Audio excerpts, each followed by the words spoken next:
Oh my gosh, hi everyone.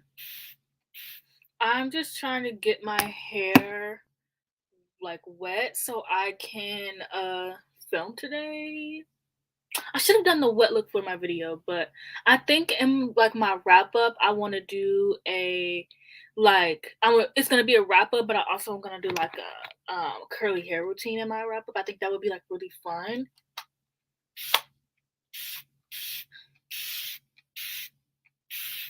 My day is actually going good now. I didn't eat yesterday, so I did eat, but I guess I didn't eat enough yesterday.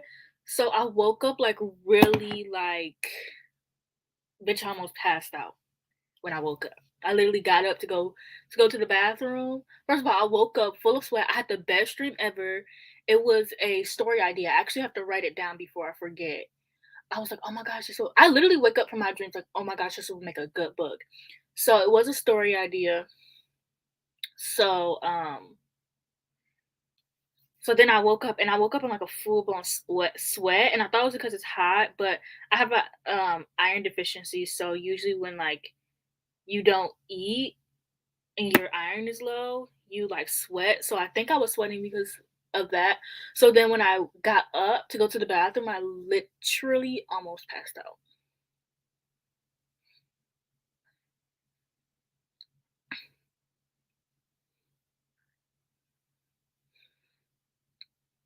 Yeah, I also do want to do one on like my second channel, but I mean I still could.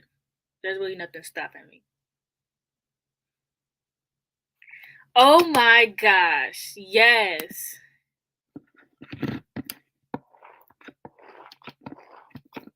Like, oh my gosh. Don't let it be a wash day and I didn't eat. Bitch, I'm on the floor and my brother has to feed me. My 13-year-old brother. You having to feed me because I clearly am not responsible enough to eat on my own. That is very clear. Also, for some reason with my hair, like even though this side has heat damage, the part that is defined. With like this side of my hair, I did a mask. Jocelyn helped me. Um, but it's like these curls just aren't like look at the curls down here. Like these are so defined. But for some reason the curls at the top just aren't. And also it could be like getting it is frizzy. I don't know. I'm gonna have to watch some more YouTube videos.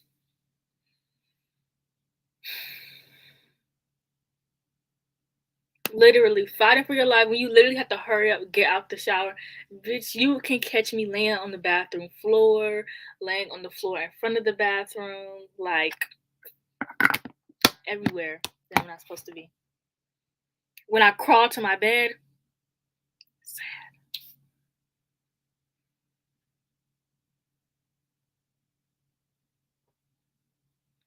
You know what? That could be the issue. I used to do buns all the time. Like I just never appreciated my curls. Like I've been wearing my hair like not natural as in like without a perm, but like curly since I was in my ninth grade of high school, but I never fully learned how to take care of my hair. And like for some reason, I couldn't grasp the information that was being taught to me. And then I finally during like my last year of high school, I also always straighten my hair. I believe my hair has not grown to the length that it should be because I was always straightening my hair and I wasn't taking care of it. Because after high school, I did start, wearing wigs so I can wear, I don't have to put much heat on my hair, and it has grown a lot more. My hair's always been this length, like my entire life, like right here. And so it is only about like right here now. Hold on. My hair is only about like right here now, but that is such a huge difference. I feel like my hair should be like down to the middle of my back by now. But I just never took care of my curly hair. And then in February, I want to say 2 years ago, I would always wear it curly and I would take care of it, but I just stopped using products. And then in February, I got heat damage, and I was like, okay, I really want to wear my curly hair. Oh, this heat damage be getting on my nerves. But it's like so weird because it also like tries to come back, and I don't know. I don't know. It could be me being delusional.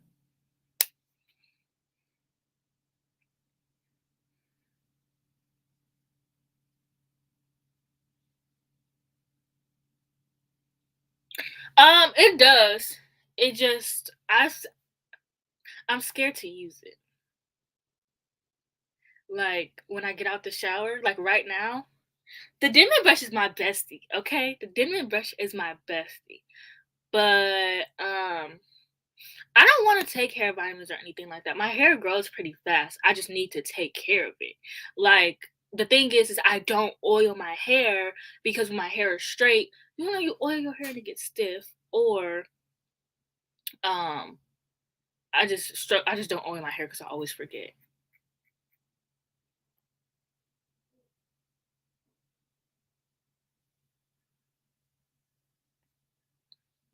Child, I don't know.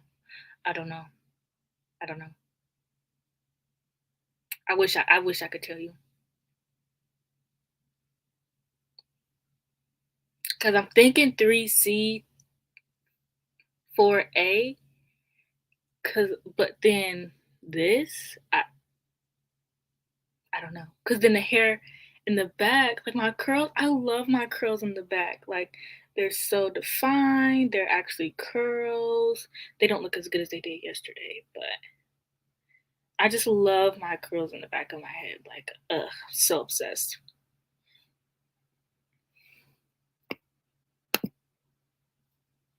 Yeah, I'm learning to live with my heat damage, basically. I always but also I don't think it is bad, but it's not that bad. But I also think that if the hair in the back of my head, like, grew a little bit longer, it wouldn't look as bad as it is.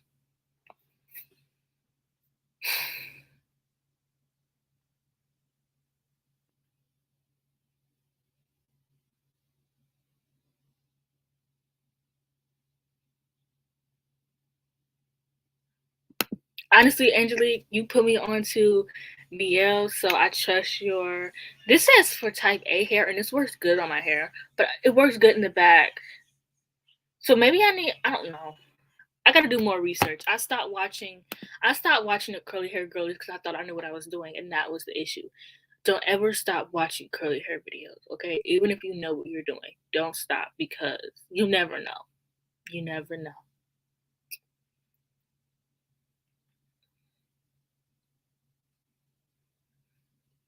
Yeah, Angelique put me onto Miel, and like I'm so obsessed. I got their rice water oil. That it be selling out at Target. I think I might get the curly milk too.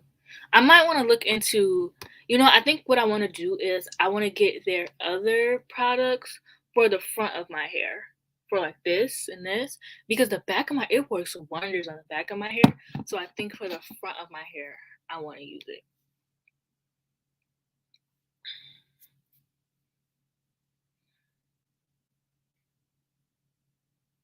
But do I want to buy more products?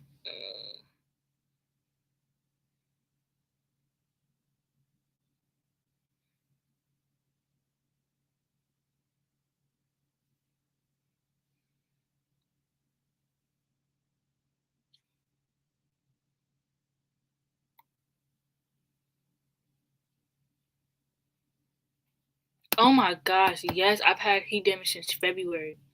February. Like what the like what am I doing with this? I literally just put my hair like this. The back of my hair is just, ugh, you know?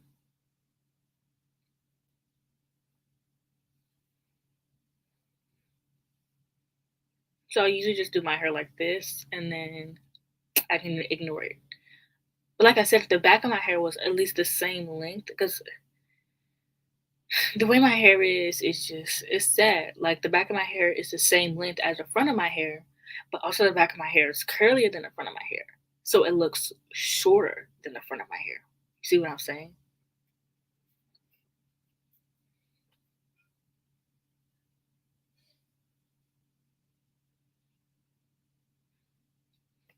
I honestly just put stuff in my head. I don't even put it in an order. I use the actually no, that's a lie. That's a lie because I do the deep conditioner, not the deep conditioner. I do the leave-in conditioner in the shower, like right before I get out, turn the water off, put the conditioner on, comb through my hair with the Denman brush. Then I do the I don't know, the other bottle. It's this exact same bottle as the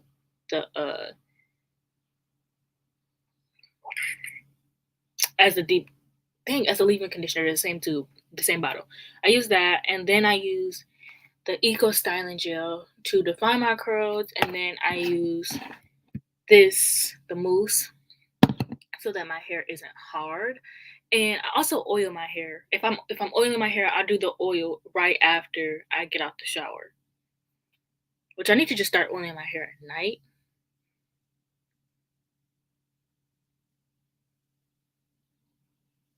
But I don't want to. I like it. I like my hair air drying. I don't really want to use a diffuser.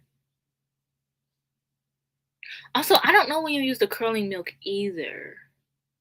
I used to use curling milk all the time, but I would just put products in my hair. Like I never put them in order.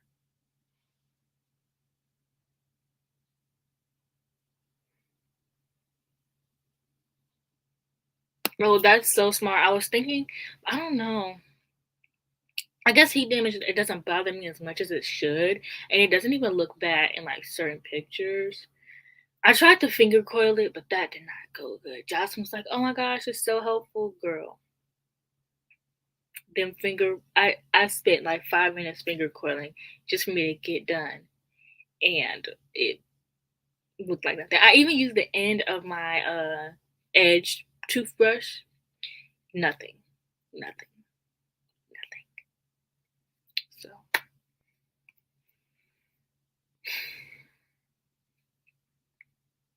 I feel like people are probably coming in because the topic is like good, and then they get me talking about my hair, and they're like, "Girl, we don't care." Obviously, the black girls care, but I feel like if you're not like you don't have curly hair, you're probably like, "Girl, I don't care."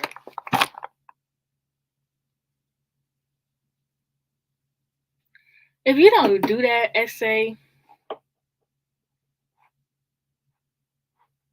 I miss being in classes because I just love how organized I am. Like I would have classes Tuesdays and Thursdays. I would write my essays. The essays were always due Tuesdays. I would write my essays Thursday right after class because I was like already in class, motivated. So I would just write my essays. Even if she told us not to, I would still write it, and then I would change it up a bit, like when she gave us like what the thing was. Good luck on your exam.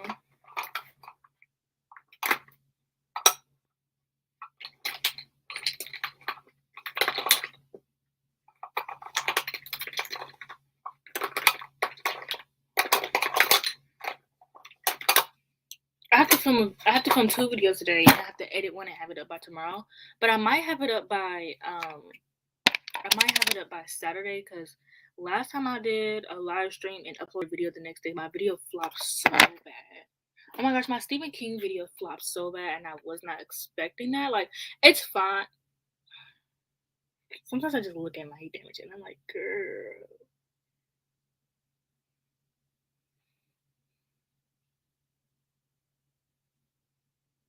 I took a English class. I paid for it out of pocket. It was like $600.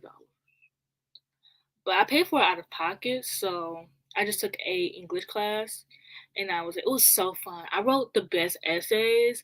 Like I have to tell y'all one of my essays.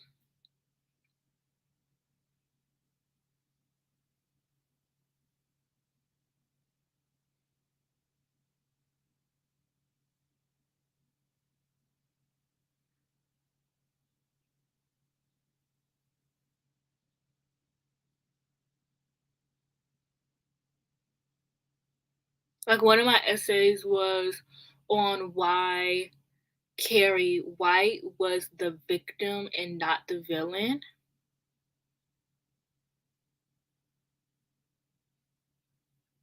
I also did an essay on Gone Girl.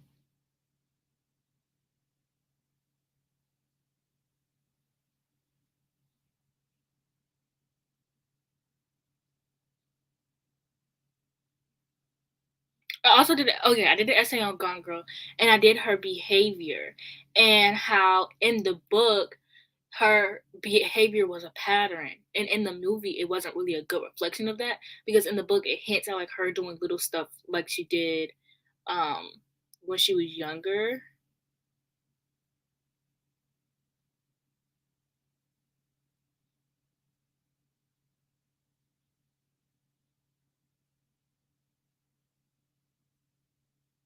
I also did an essay on real men suck. I'm telling you, I just wrote the best essays. Like, what the hell? Bye. Honestly, you don't really need to be. I feel like I'm I'm sorry to anybody who's an English major, and I don't mean this in a mean way, but I feel like being an English major to write a book is such a waste of time in this generation, especially with Twitter. Literally, Pit Dark is going on right now, where you pitch your ideas for books and publishers like message you if they want to like sign you. Why would I go to school when I can literally just become an author? You know what I'm saying? That's just me. I also think I want to do social media marketing. I did want to be a librarian, but I don't I don't know.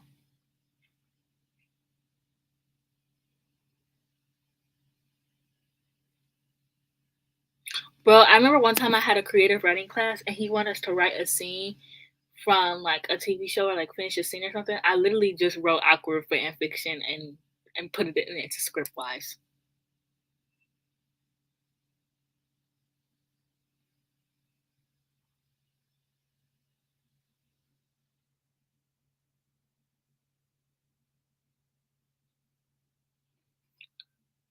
I'm not gonna lie to you, I don't know what a STEM major is.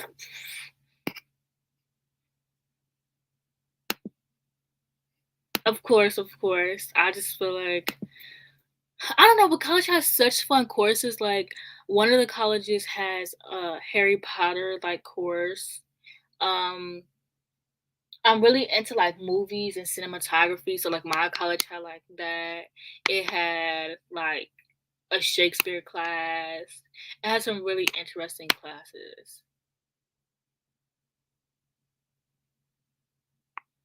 Oh my gosh, help. I know I would be a good author because I used to write fan fiction. I have so many I have so many story ideas. I think I showed y'all last time if you were here. But all of these are story ideas. All of them. Me and my sister were just talking and I already came up with like my author's name. I would write like horror and then I would write and I would also write fantasy and romance. But those two would be under a pen name. I think I would write fantasy and horror under the same name and then romance under a pen name. I have so many romance ideas too. I think I would have to copy Margaret Rogerson and make my fantasies like standalones though. And it would probably have to be fantasy romance, which I didn't think I would do, but the dream I had last night, like it would have to be fantasy romance. I want to tell y'all my dream, but I don't know want nobody to steal my idea. So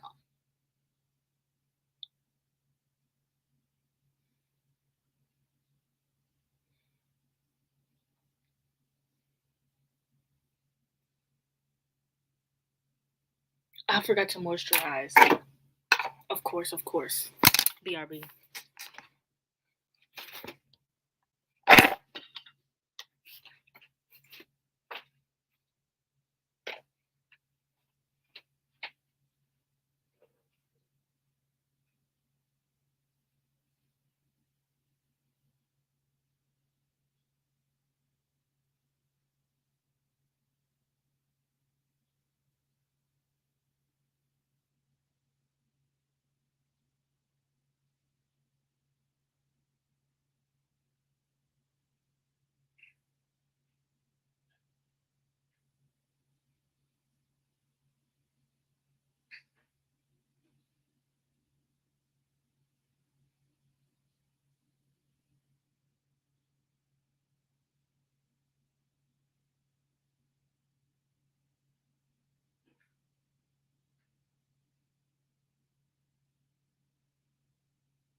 Yeah.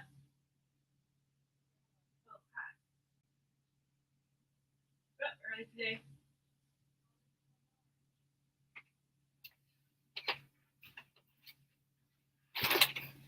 Okay, it didn't take me that long to moisturize, but I had to do my edges while I was there.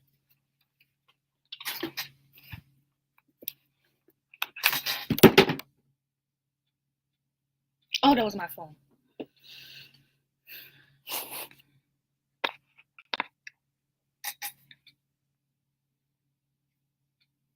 I also think I kind of want to do a hairstyle. Like, oh, this would be kind of cute, me thinks.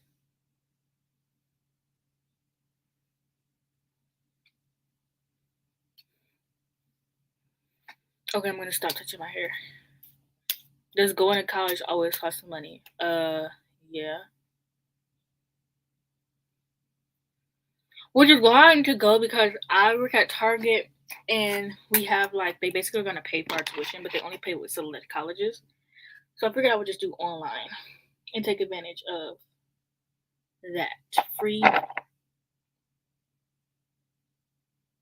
Also, you don't have to pay out of pocket. I personally paid out of pocket because I'm not about to be paying for the next 7 years for one college course. I would literally rather I paid out of pocket last October. Don't even have to think about it.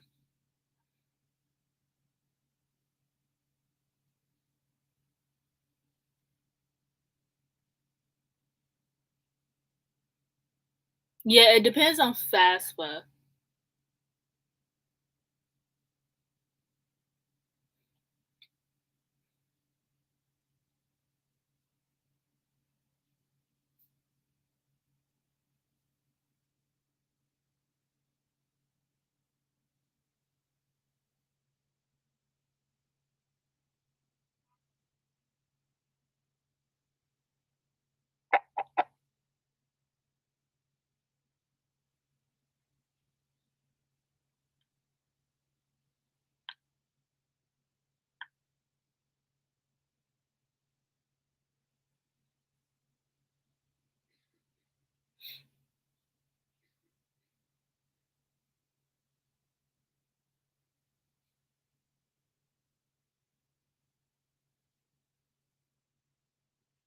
Yeah, because I was like with my one class I took before I was gonna take like 4 or 5 classes. I was gonna have to take 2 classes um a day.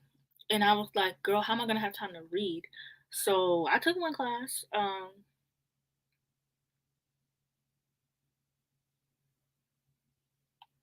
Because one thing I'm not gonna do is mess up my reading now.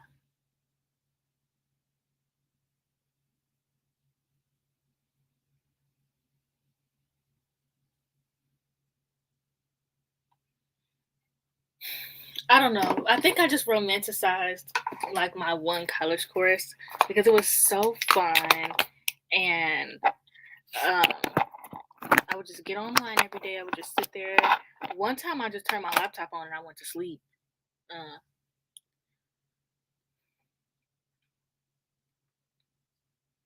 okay, it was good. I just couldn't rate them because I didn't feel right rating them and they were basically just smut, you know? Like they did have plot lines, some of them, but also I had to stop reading them because I actually ended up getting bored of the books and I don't think that sometimes when I read too much of one author I get bored of them, so I didn't want that to like reflect. But I'm very excited for the new release of the first book in November, and then there's going to be a release of the second book in January, new covers by Avon, and I hope they continue on with the rest of the series because I want the black girl on the cover. But yeah, so far Tiffany the Black Girl is my favorite um book so far. I like them, but it's sometimes it's hard to get into because like they'll be describing the smut scenes and then they'll describe like his, and I'll just be like, this does not sound attractive at all. Like, I'm sorry. Maybe it's just me.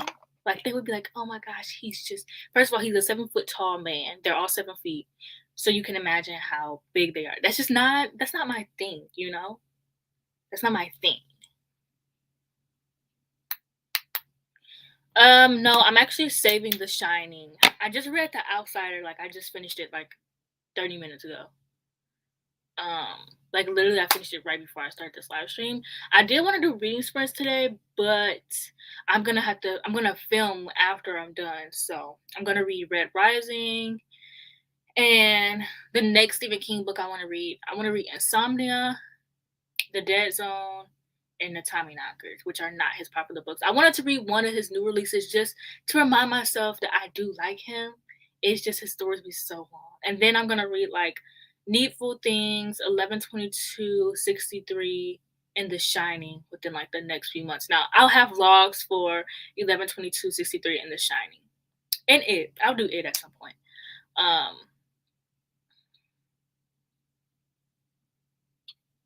it just scares me because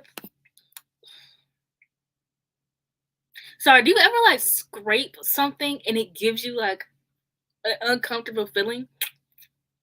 I just scraped this and I feel so uncomfortable. But anyways, it mostly just it's not like it just scares me because I'm afraid that I won't really like Stephen King's popular books as much as everyone else, and then it'll solidify that I'm not really like a fan, basically.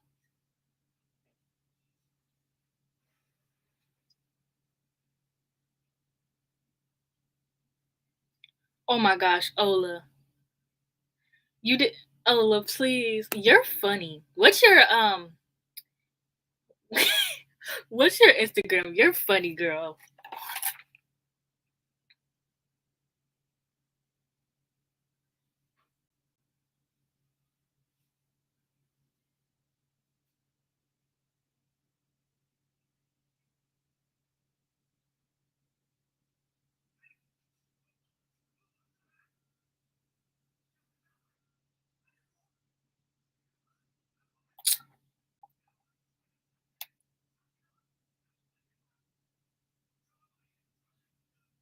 Sorry, y'all. I'm just showing y'all all up my nose. I am so sorry.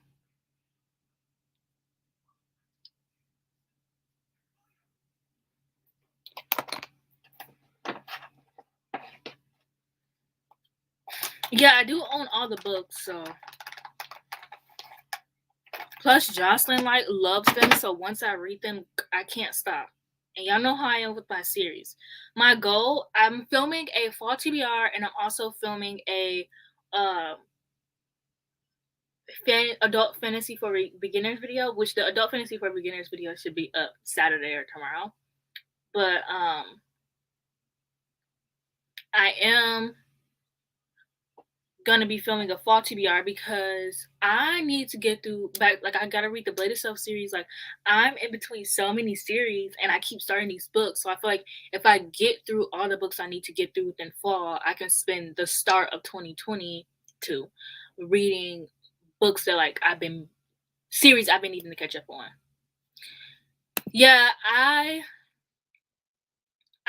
started it I was 50% through and I just never finished. I don't know why. At that point I should have just continued. Okay, yeah, that's true. That's true. I've been using Reddit a lot now, so I feel like um once I get more used to it, I can like slowly get away from the internet basically.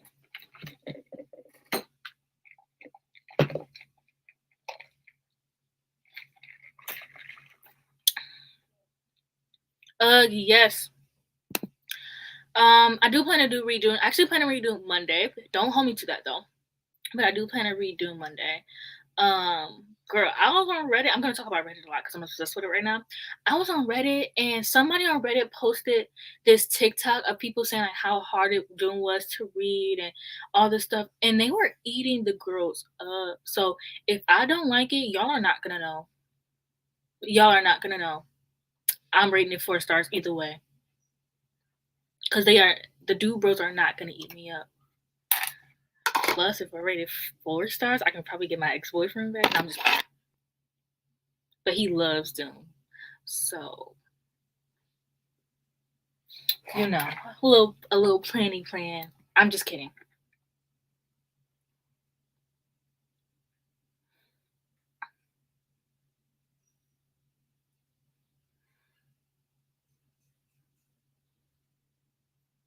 Honestly, it's not that difficult. I already started reading it. I got the Audible on Libro FM.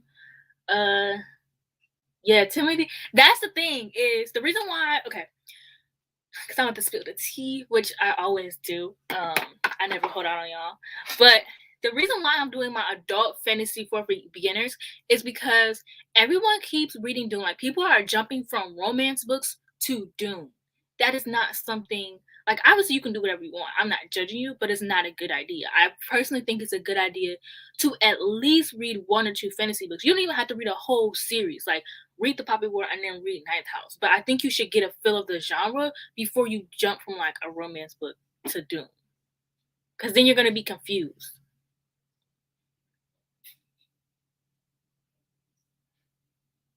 Like, especially if the romance isn't especially if you read for romance, don't even.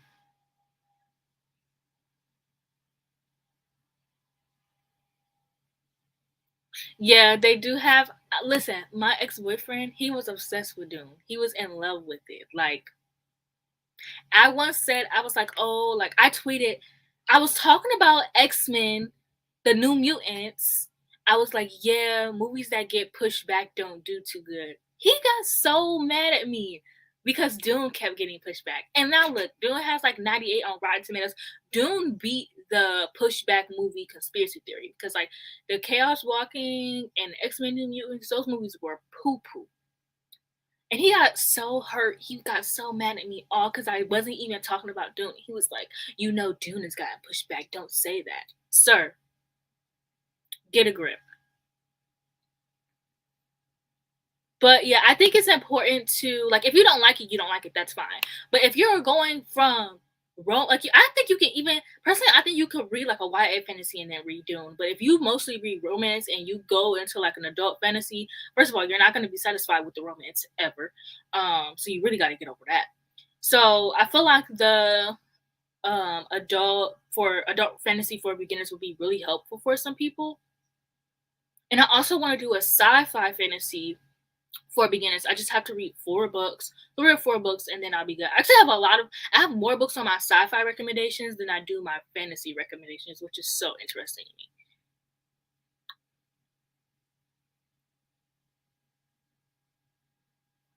Yeah, yeah, like it's a big book. Ain't nothing happening in there. Yeah. Later next month, y'all, I'm about to take on a tea right now again. Do not come for me next month when you see me do a reading popular TikTok books. To be honest, my romance reading aligns with book talk. So every book I plan to read, they already are making popular. So what I'm gonna do is I'm gonna read those books in a vlog for views. I'm not even gonna lie to y'all, which there's nothing wrong with that. But it's really just books I've been already planning on reading, but I'm just reading them because I want.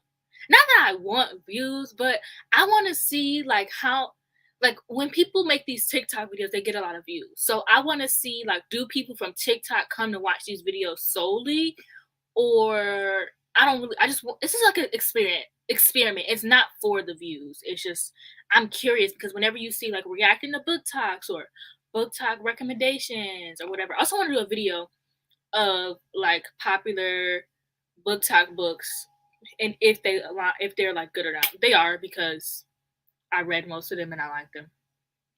So basically that video will be me reviewing books that I love and telling you to read them.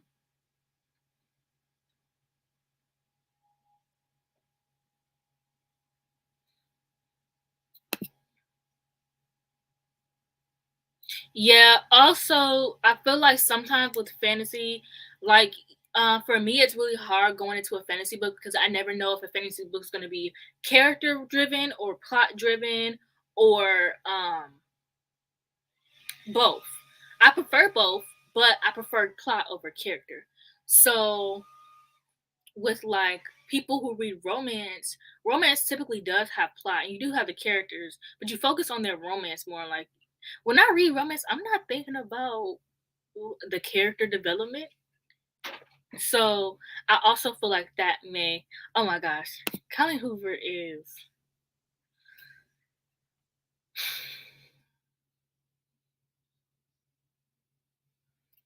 oh girl, I can recommend you some books right now. I'm trying to think of some sci-fi fantasy books. So that way, because I personally believe in transitioning when you're reading a new genre. So like when I actually got into like space opera sci-fi, I transitioned into sci-fi and then space opera. But I can't think of any. The, I have to think on that. Well, obviously I'm uploading my video tomorrow, but I wanted to give you some personal recommendations. That is why adult romance will be for you. I want better romance and more fantasy. Because if I want more romance and more fantasy, I could just go read a fantasy romance. And that has a huge insurge right now. I am so overwhelmed with romance fantasies. I don't know where to read, where to start, any of it. So that's not even going to happen for another few months. Unless I end up like, the Ice Planet Barbarians where I picked up one. I'm sorry, I cannot read any more romances until like November. I just can't. Because unless they're like spooky things, I just can't. Because it's messing up my TBR right now. I'm a mood reader, but I really have to get these books read before next year. So I can start on like finish the series. But that doesn't really surprise me. A lot of authors do. Her books, I'm sorry, I don't mean to be mean to her because I think she's really funny on TikTok. She's hilarious. Her books suck though. They freaking suck. Um what book did I read? I read a book. First of all her books involve cheating. One of her books, it was like the girl came home and she found out her boyfriend was cheating on her, and then this guy was by the door, and his girlfriend was in there. So they both were getting cheated on, and then they end up getting together. But Colin Hoover tried to convince me that they really loved each other, but she was really sitting here like, oh my god, I hate this man, I don't like him. And then she was trying to convince me that they loved each other. No, they didn't. They were just together because they both got cheated on and they were interested in each other. How bad of a writer can you be that you can't even convince your audience that the characters love each other? Like, I think she was trying to do like some deep, but I wasn't getting it. I wasn't getting it. She's just not for me. She's just not for me. I have to learn to stop reading her books though. I want to read It Ends With Us so bad, which is the worst book to want to read because of the abuse and stuff like that. And everyone's saying it's poorly written, which is Colleen Hoover. Do you really think she can write anything well? No judge if you like Colleen Hoover. Like if you like her, that's fine. She's a very funny person, and I can see where the intrigue comes from.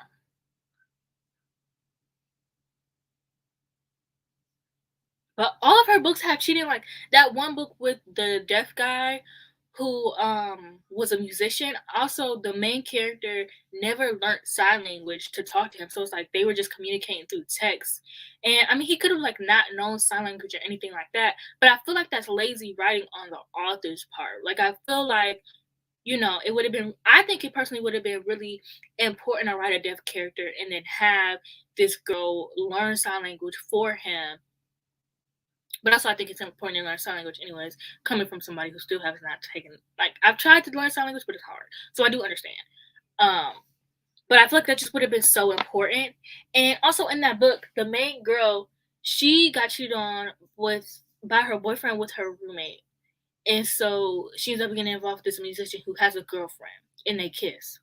You got cheated. And then her ex boyfriend confronted her and all this stuff. And it's like, you want to sit here and be mad at him because he cheated on you, but you're kissing another guy with a girlfriend. So what is that? I don't know. Colin Hoover is obsessed with the cheating plot, but does not do it in like a well way. Oh my gosh, just please, because if I read this book, it's all your fault. I want to read it so bad. The cover is so pretty. Man. I feel like if I would have I think the thing that also makes me not like her is when I first joined. I need to be doing my makeup. When I first joined BookTube, everyone it was like really popular to do rant reviews and hate on Colleen Hoover. So when what was it? What's that book? Ugly Love. So everyone was always pointing out how problematic and stuff it was. So in my mind, I'm like, oh my gosh, I know these books are problematic. I think if I would have read Colleen Hoover before the insert of like rant reviews, I probably would enjoy her a little bit more.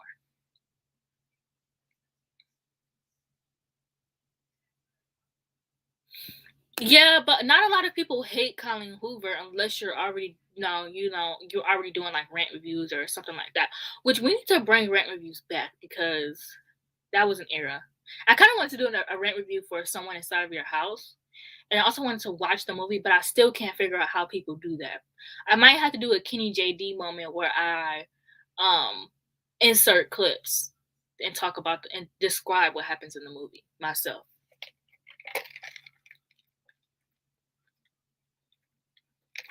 Okay, of the four you've read, were the other three like so? I've read more Colleen Hoover books than I have of like any of like my favorite authors, which I don't have any.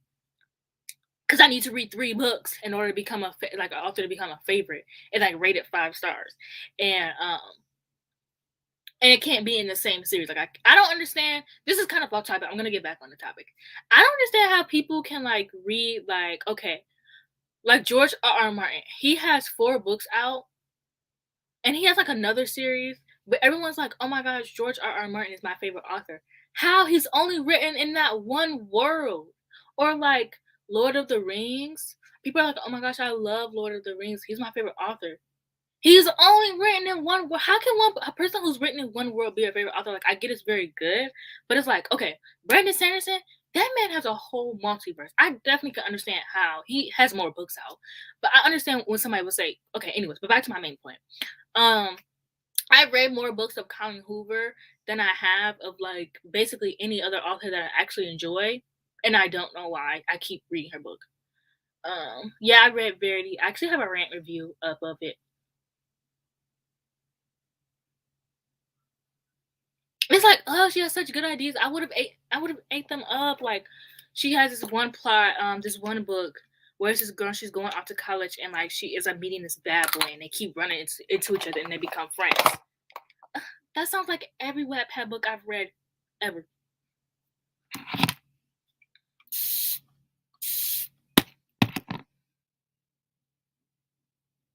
All Your Perfects was the one that was the cheating, right? Well, all of them are the cheating. Which one was All Your Perfects? Was that the one with the? With,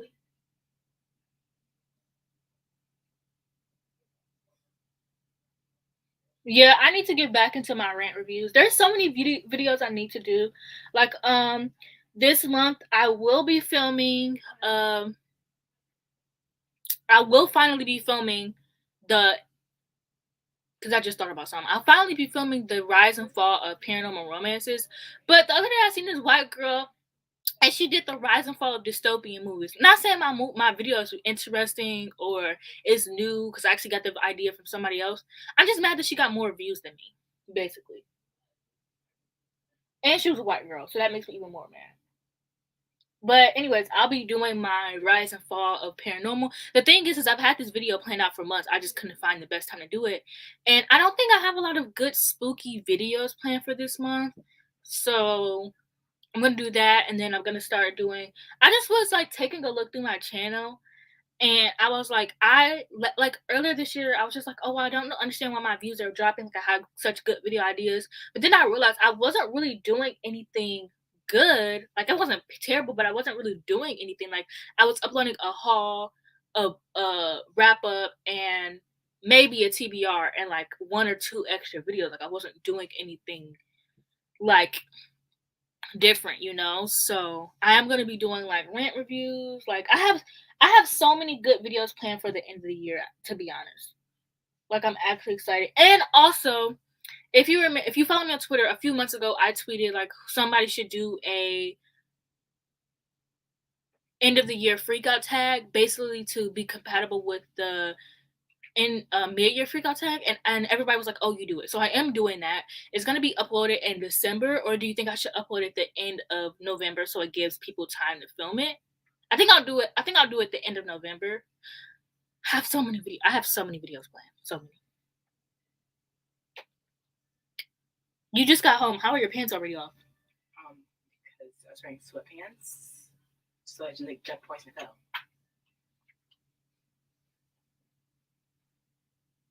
Hi, Lexi. How was school? Not Lexi, but Daniel, how was school? Okay. Anna, don't you be changing real quick?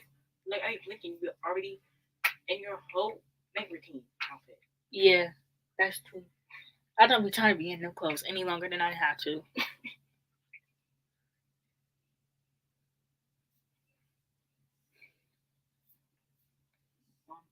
How was your day? It was fine.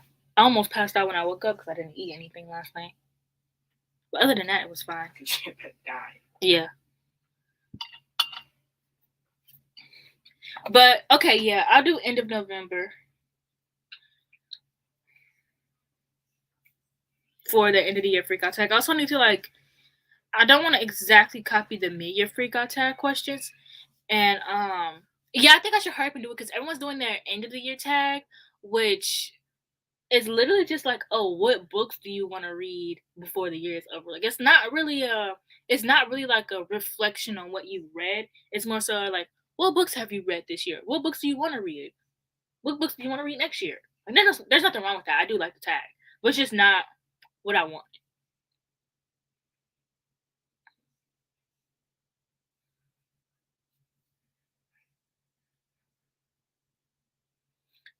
But it does seem like she wants to give it to this. Ugh. I have a love-hate relationship with Steph because it's like I'm so jealous. I have no problem admitting I'm jealous. I'm so jealous of like how fast she grew and all this stuff and like how much everyone loves her. And it's like, I want what you have, girl.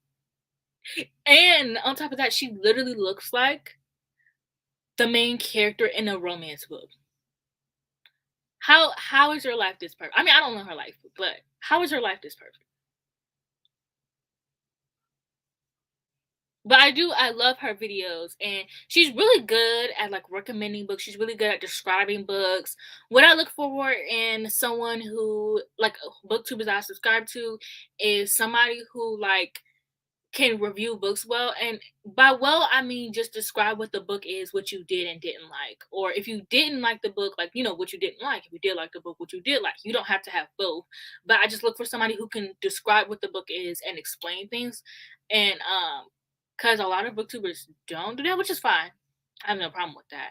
And she's also just really good at like specifically recommending books, so I do like her channel, so don't think I'm a hater, you know. I just have no problem admitting when I'm jealous of someone.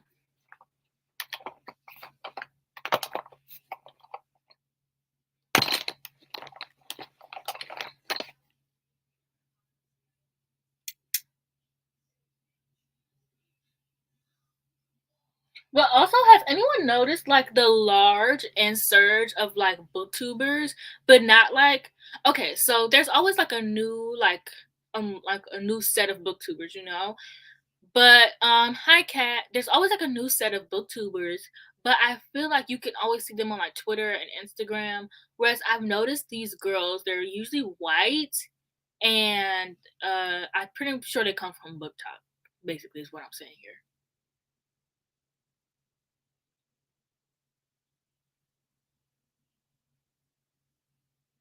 This is the wrong freaking concealer. I looked right at it.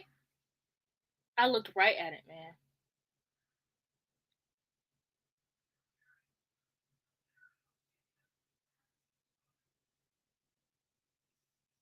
I'm just gonna rub it in because it's the same color as my foundation.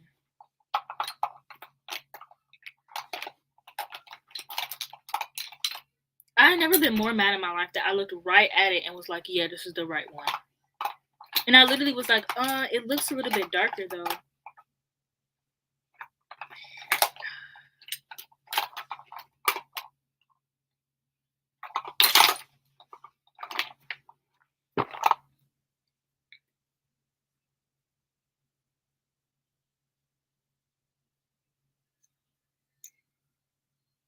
Yeah, I kind of get that.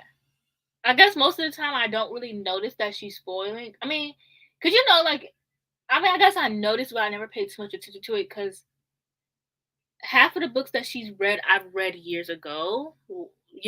So I never really pay attention to that. But I definitely do understand.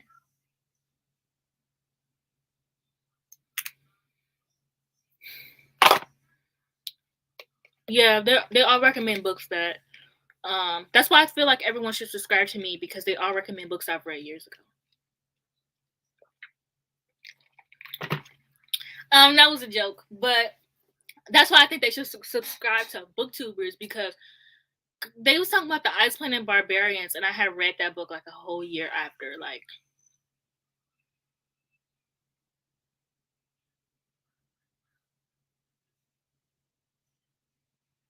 yeah, that's very true. I also think it has to do with her being white.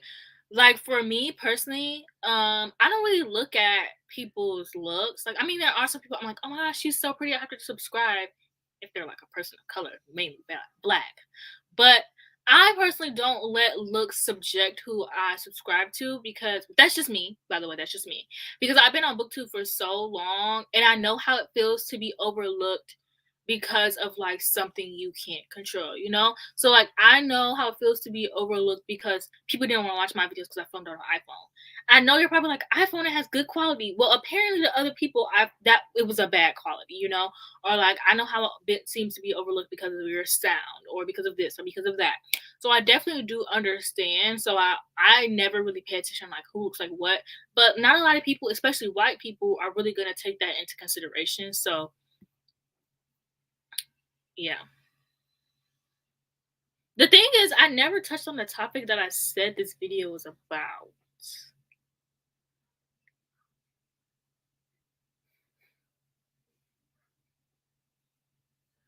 Yeah, I subscribe to people who have similar reading taste to me, or if you know me, you know that my reading taste change. Not reading taste, but you know that like I get into a new genre every 3 to 4 business days. So I basically subscribe to people. I like to subscribe to people who read a lot. So like my favorite booktuber right now is Books with Emily Fox. I love her channel. She reads a lot of fantasy. She reads a lot of sci-fi. She's not really a picky reader. A lot of forgot her name, but I find that a lot of the fantasy girls, the girls, not the guys, the girls, a lot of the fantasy girls will read a lot of different genres. Or like same with the romance, like Riley, she reads different things. She kind of dabbles in fantasy a lot. What I'm basically trying to get here is like people who read and don't take this as me like talking about romance negatively because y'all know I love my romance. But from what I've noticed in the community is that people who read romance will read like mostly romance and then contemporary and then a little bit of fantasy here and there. Whereas people who read fantasy will read, and this is not for everyone, but a good majority. So like Jess Owen, she reads fantasy, she reads romance. Like she's not really like, from what I've noticed, she's not too picky on what she reads. So that's kind of someone I look for when I'm subscribing to people, is someone who have a variety. And then I gotta kind of subscribe to the romance girls on the side because they mostly only read romance. You get what I'm saying?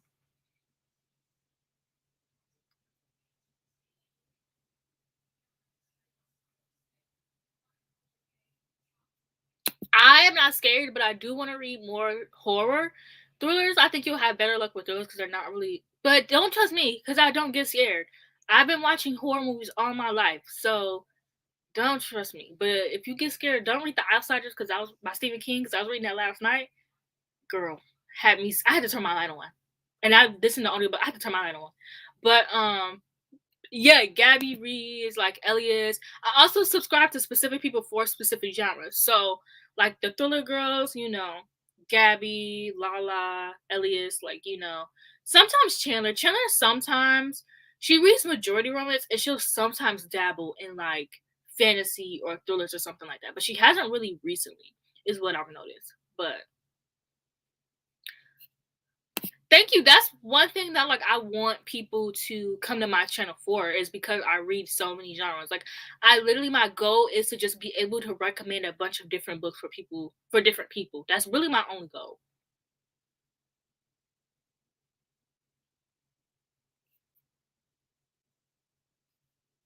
Yeah, I also subscribe to like me and Lala.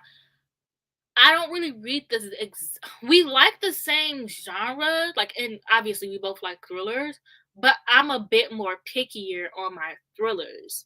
I'm very harsh on thrillers for no reason. Thrillers is the genre that I'm most harsh on. I would say romance, fantasy, then it's thrillers. Cause like a romance, I'll be like, okay, like I read Not Your Average Hot Guy. I gave it 4 stars. That book probably would have been like a 3. I'll be like, it was entertaining, 4 stars. And then I'll read like a fantasy book and I'll be like, it was entertaining, 3 stars. And then I'll read a thriller and I'll be like, 2 stars.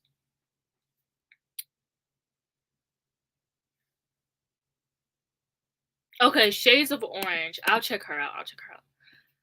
Yeah, it's not really scary. It just kind of freaked me out a little bit once you kind of get into like the plot line.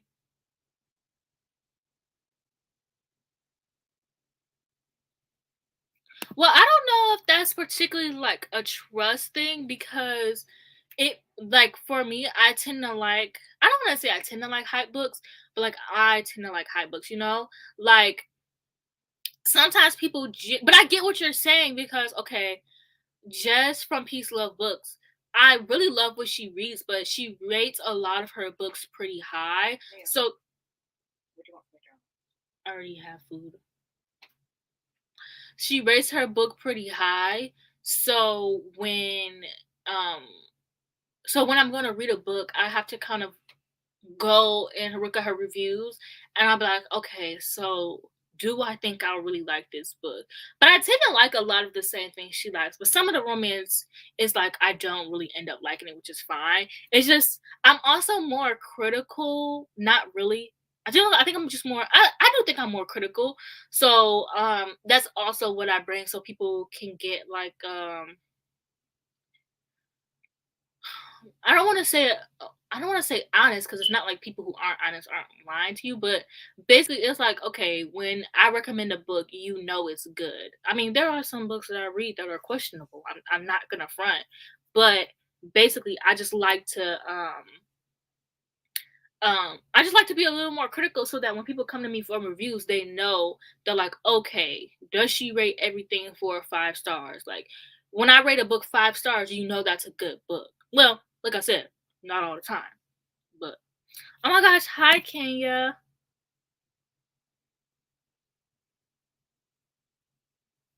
Okay, so I would recommend what do you look I mean, obviously you haven't read thrillers, but do you like plot twists? Like what kind of I don't know how to ask this question. That book freaking sucks.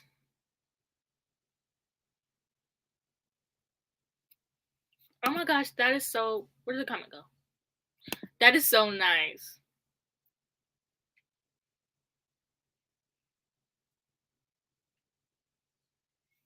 Okay, okay. Do you think you would like YA thrillers? Okay. Do you think you would like YA thrillers or like adult thrillers? Because those I can't recommend you any YA thrillers. I'm sorry. YA thrillers, in my opinion, just suck. Like the Inheritance game was good, but then the author started doing too much, and now it's a 3 book series. That book needs to be a standalone. What the hell y'all got going on? It needs to be 3 books. You know what I'm saying? That's why I can't read I can't a thriller being a series does not make any sense to me. It does not make any sense. That's why I can't read YA thrillers. That's why I love Ace of Spades because I feel like I'm getting so passionate about this. I'm so sorry. But that's why I love Ace of Spades because it's a standalone. These authors they get out of hand and they start writing series and it's like girl no move on to the next book. Okay, adult. So one book I really loved that I recommended to Jocelyn, and she also loved it. She's also getting into fantasy. I mean, goddamn it, thrillers a bit more. So a book that I recommended to her was I recommended her 2 books, The Good Wife, that's not what it was called, The Good Sister. The Good Sister is really good, and I also recommended The Wife Upstairs, 2 really good books.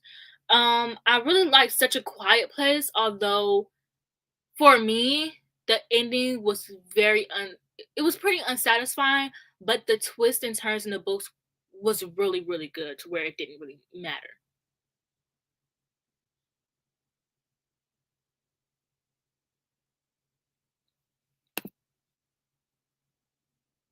So Miss Dash Dash couldn't be here, so you took it upon yourself to be like, Miss Dash Dash is what I'm getting out of this. That's what I'm getting out of this, Kenya. You said Miss Dash Dash isn't here, so I'll take on the role. I do not have any horror recommendations. I myself am just getting into horror. So I'll get back to you on this. I am gonna read The House on Needless Street at some point. I don't know when. I keep starting it, but I'm gonna read it at some point.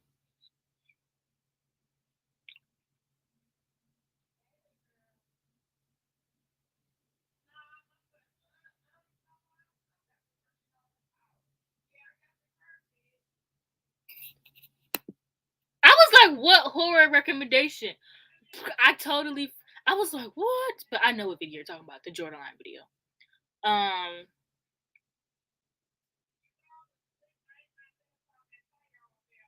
but oh my gosh, you're one. Okay.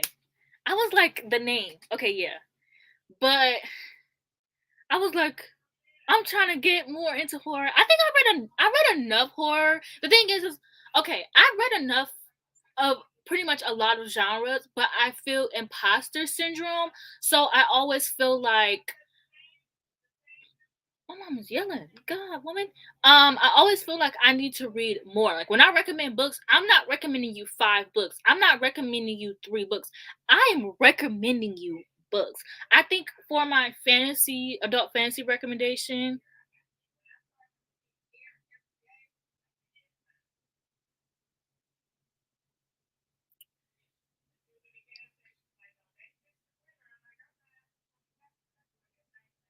I have 13 books to recommend for my Riley Sager's ass. I have 30. I have 13 books to recommend for my fantasy like recommendations video. So I really, really love to like really give good in-depth recommendations. So I could do like I am pretty well read in the horror genre and I could do a recommendation, but I really like to have something for everyone. And I just feel like I don't know, I just feel a bit of imposter syndrome because I don't think I'm well read in that genre. Like I'm just now I have not read the Atlas 6 yet. But I'm just now feeling like I'm well enough read in thrillers.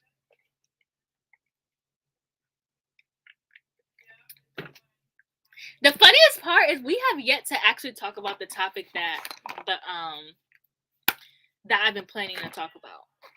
But yeah, same for me. My channel was which I mean it's fine. Like it's just every year I had like a significant like a amount of growth. And so this is my first year where I haven't. And so it just feels like I'm like, dang, is it me? Like, am I? But it's nothing wrong with being stagnant. And I know that, like at some point, my channel is gonna be where I deserve to be and where I want to be. So I'm just trying to. But it's hard. It's hard thinking it's hard thinking like that and still trying to stay positive when you feel like no one cares. Like my views, I'm not even getting 10% of my subscriber views anymore. So it's like it's really starting to make me feel insecure, but I love booktube so much, so no matter how much I insecure I get, I'm never gonna stop filming. That book was ass. I'm sorry. I'm so sorry if you like that book, but that book was ass. But also, I don't read YA horror, YA thriller. There's nothing wrong with it. I just feel like it's kind of like if I were to read middle grade, I have to go into it with a different mindset, and I just don't think that I have tapped into that mindset yet. Like, also, if you're looking for middle grade horror, Small Spaces, that was a really good book. And it kind of gives like goosebumps, but like a little more, like less, I don't know. Still really good and I highly recommend it. Book Talk, really? And then these girls have the nerve to come to BookTube. They're sick. They're sick. But anyways, on to my Riley Sager. Riley Sager sucks. The Final Girl, what is that book called? The Final Girls? Read the first few pages, predicted the twist, because I'm a slasher girl. Predicted the twist, was right. I never finished it, actually. I ended up getting spoiled for it. Was right. So I was like, what's the point of finishing it? I've read almost every book up until his last book. Survive the Night is where I said, this is where I draw the line. This is where I draw the line.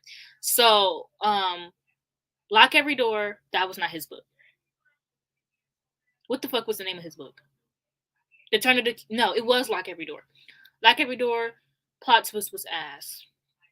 Home Before Dark was good, but it had like a twist and then a final twist. So the twist was so good, but the final twist, I was like, damn, you kind of just ruined the fun, you know? So it was good and I was having fun, but the final twist just wasn't it for me. Yeah, I'm not really blaming myself. Like, no, and then people are like, oh, his book is better than Grady Hendrix. Where? I'm sorry. Grady Hendrix is my favorite horror author. I actually just got my best friend's exorcism. So once I read that, then I can officially call him my favorite author. But I need to know what he's writing next year. I need to know. Also, the author of Bird Box, I really enjoyed. Okay, I've only read one of his books. But I was on Reddit and he posted on there that he released a new book and I was like, "What? I have to read it." It's called Pearl. It sounds a little weird. I love weird. So I'm going to eat it up. Oh my gosh. Stay away from Riley Sager. He sucks. He's all hyped. Also I had to get into Stephen Graham. What's his last name? It's Jones, right? I want to say it's Jones, but I don't want to butcher. Okay, yeah. I've read, what the fuck was that book called? The Final Girl? The Last Final Girl? He also has a Final Girl book. I read that. I thought it was pretty good. I still have to read The Only Good Indians and Check's Notes. My Heart is a Chainsaw. And I also had to read The Sundown Town, and I got the authors. I got a lot to read, and I'm sitting here reading Stephen King, and I have so much. I'm actually so mad at myself. I'm over here God, that scared me. I'm over here trying to read my sci-fi book, and I got all these like thrillers and horrors to read. I'm literally playing around.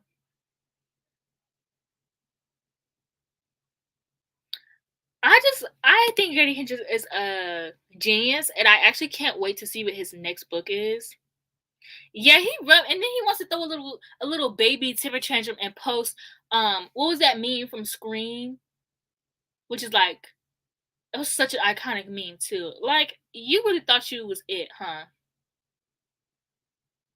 I feel like the Final Girl support group was good. It's just everyone doesn't get it. Anybody who has not rated it 4 stars just doesn't understand.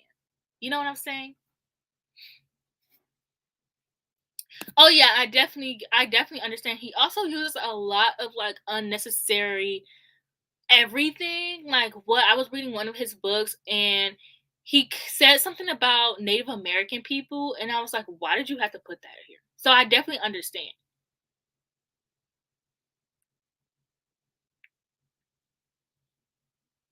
Yeah, his books aren't for me.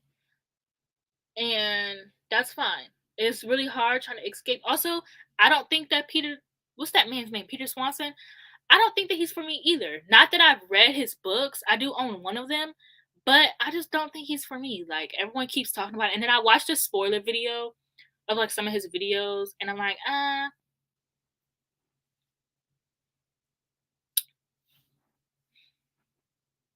Grady Hendrix was actually here. He was here, but I just couldn't figure out where he was. He was doing like a horror movie. Ugh, it's just, and I can't drive, so I just couldn't.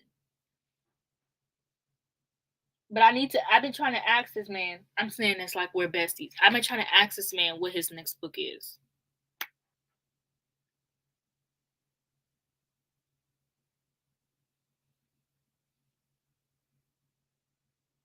Because what his book came out like 3 months ago. Usually, authors have their next book. He has until November to say what his next book is. Or I'm storming his house and I'm finding out myself.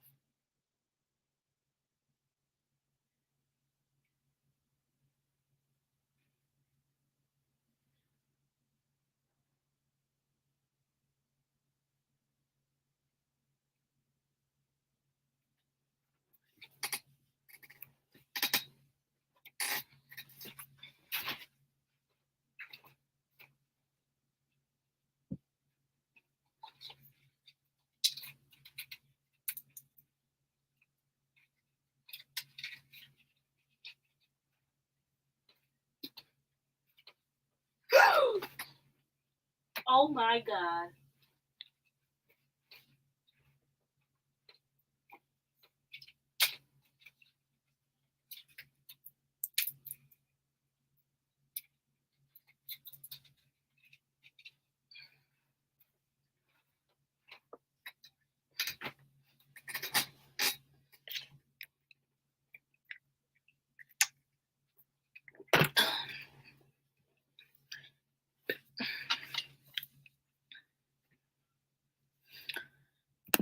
The chat was supposed to be about their channel being stagnant, but now we're just talking about wherever the chat takes us. I don't know why I ever plan for discussions for my live streams because my chats always go wherever the comments takes us. Right, girl, don't piss me off. Don't piss me off. She already got the cover and everything. Why is it what? And that one book that everyone talks about, the one that's like Dark Academia, The Truly Devious. Y'all, you cannot convince me that that is a good book. You cannot convince me that's a good YA book. I'm sorry. It could be, but you can't convince me that. Yes, yes, I have the I think I'm gonna try to read. I need to slow down. I'm gonna try to read that November. I can't fit that into. I literally, how are we halfway through the month and I still am adding books to my October TBR?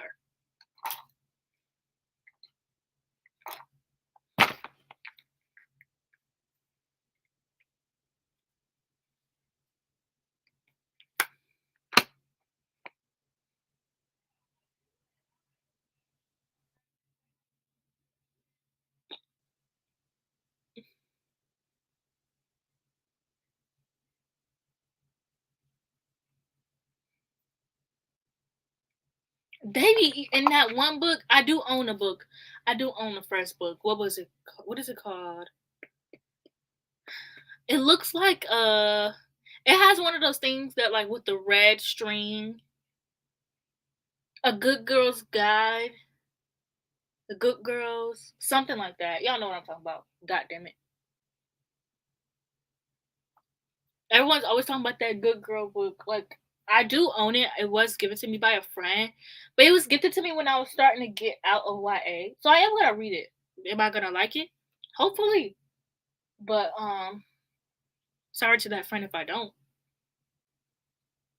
I'm also doing my adult recommendations because I feel like everyone's kind of like getting, not everyone, but a lot of people are kind of like losing their love for YA, which I mean is understandable. I lost my love for YA like last year, and I still read some. Yeah, Good Girls Guide to Murder, and I still read some. Like I love YA, but it's like I don't love it as much because I see the flaws in them, and I'm just so tired of like reading the same thing over and over again. Which is why I read such a like broad. Because whenever I get tired of one genre, I just go to the other. Romance is very easy for me to get tired of, so I'll just switch.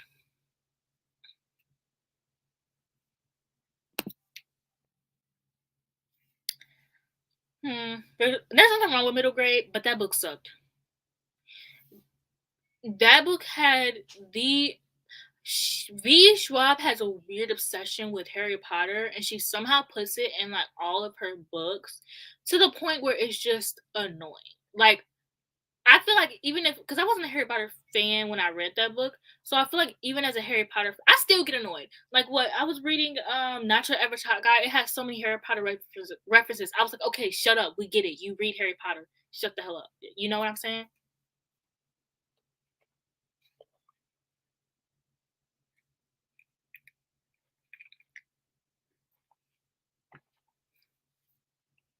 I'm telling you not to read Alley the Rule, but I don't want to block you from your blessings because you might love it. I personally hated it, but give it a try. If you hated it, then you got a good rant review you can write, the review for. If you loved it, then you got a new favorite,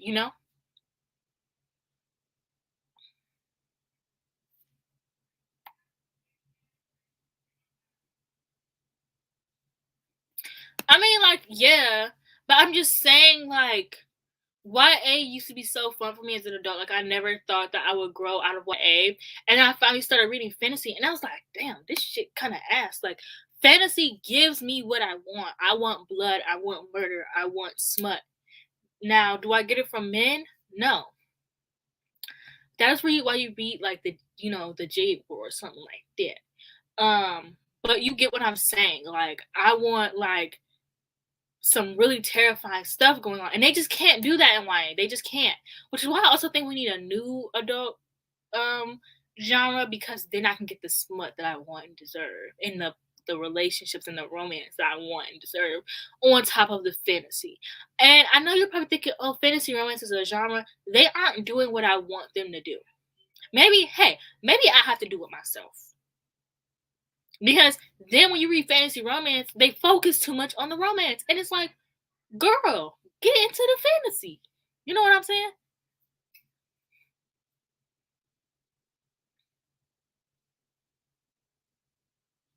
It does read. I do understand that. I really liked Ace of Spades, which I also found that I have to read like a few YA books, and then adult books. So like the summer when I was finally reading those YA books, I had loved the YA contemporaries, like the old ones. First of all, I love them because they're timeless. I was gonna read the Unexpected Everything, but I'm saving that for next summer. They're timeless, like 2015, like whatever. Those when I first joined BookTube, those books that were hyped up, that is what YA contemporary needs to be. It doesn't need to be this new, like, let's make it. I mean, I do love that as diverse, but like the whole like making it about serious topics and teaching a lesson and all the stuff. I just want romance. I want drama. I want I want someone punching a person in the face in the hallway. I want Santana and Quinn slapping fights. Okay? I don't need to learn about why racism is bad. I know why racism is bad. I'm a person of color. You know what I'm saying?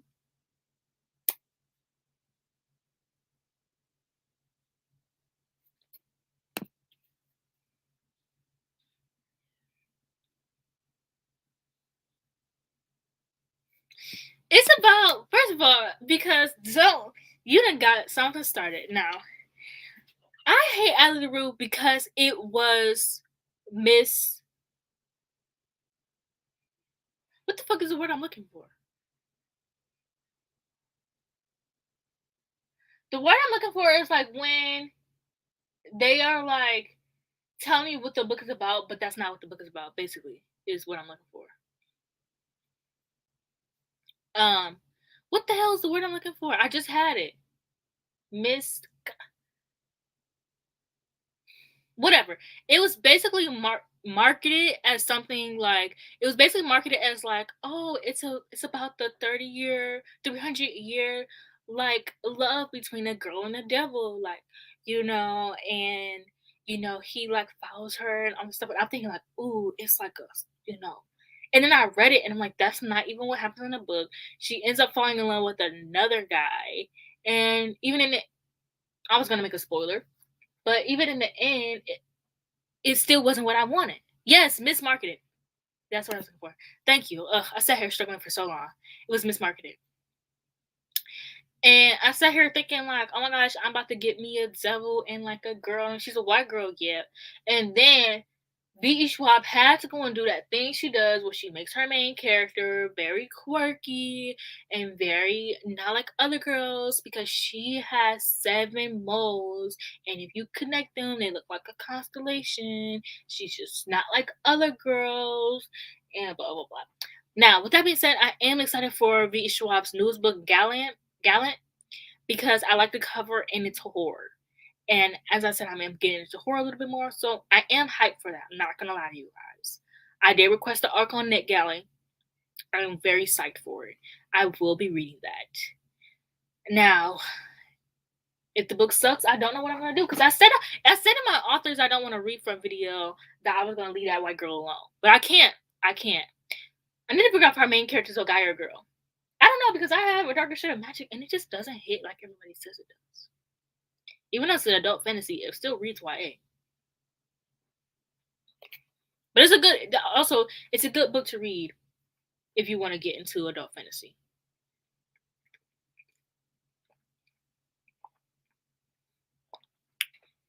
Yeah, basically that's what I'm thinking. They lied to widen the appeal because I was all for it. And I read it and I was like, that's not even what happened in the book. Like if you would have said what the book is about, I think if the book had been marketed as what the book is about, I would not have hated it as much as I did. Especially because they market it as like, oh, it's this huge romance book. But V. Schwab clearly does not know how to write romance. I'm sorry. Just because I really feel like now we're gonna discuss like from an author's. I'm not an author. I want to be author point of view. So one thing I learned is like when I first joined like book 2 when people were becoming writers. One thing I learned is that you would be better off writing in the genre that you don't read. And at first I was like, oh, that makes sense. That does not make fucking sense. Like, why do we have Sasha Ellsworth writing a sci-fi space opera when she mostly reads The Outlander? You know what I'm saying? You write what you are familiar with, or get familiar with that genre, because then you have people who write fantasy trying to write a romance book and it sucks. Now you got the romance readers mad because romance is not as easy as everyone makes it out to be. You don't just write 2 characters falling in love. You have to write the build up. Like, okay, so now your average hot guy, one of my most anticipated releases of the year, now one of my most disappointing releases of the year, because although this book had good romance, I don't see the chemistry in the characters. And there was this one scene where it was about 50, I don't know, it was a good percentage of the book, and the main guy character, he was like, oh my gosh, I find her so fascinating. And then I was like, what do you find fascinating about her? What do you know? You know what I'm saying? And if the author had took a little bit more to convince us of their romance, like I do think that he found her fascinating because she like always disagreed with him, but he doesn't know anything about her. So it's not that easy to write romance. Like you can't just, and also, no, she's a romance author. Like writing romance just is not that easy. I'm sorry, it's not just writing 2 characters in love. You have to convince your audience they have chemistry. Then you have to write the personalities separately and then together. And it's not just these 2 characters kiss. No, and I'm not reading that stupid book because nobody told the author to make a sequel and make it a trilogy. So now I'm not reading it. Sorry, but if you don't know, I am not a series girl. If you haven't noticed, it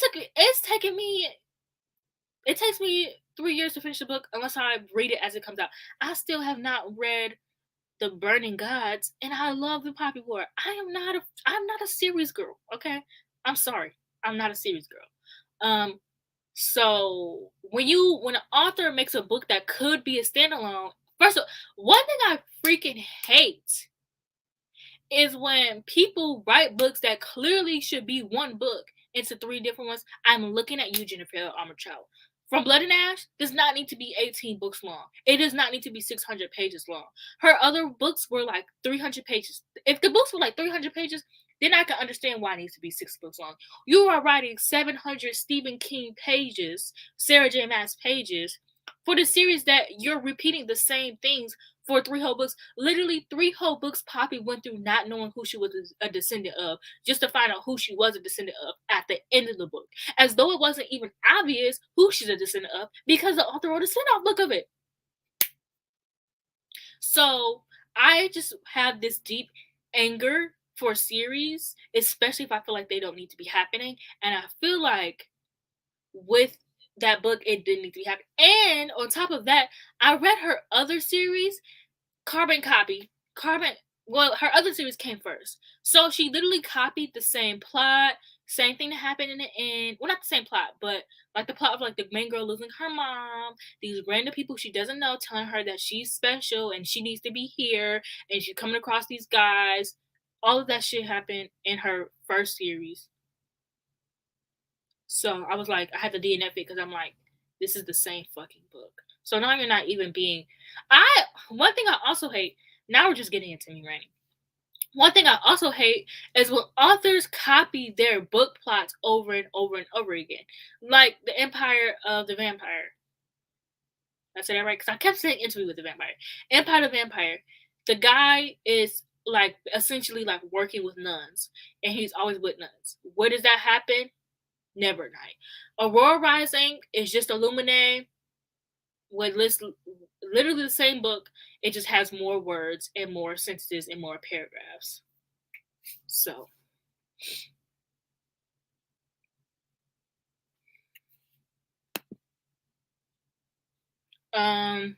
no. I'm waiting. I'm sorry. Like I said, I'm not a serious girl and I'm lazy. So I'm gonna wait until we get closer to the date of the what's that? The second book comes out. Maybe even when we get it covered. But I'm not reading that book until closer to the second book. So if I like it, I don't have to wait that long. There was another series I was gonna do that with. There was something else I was gonna say, but I can't think of anything.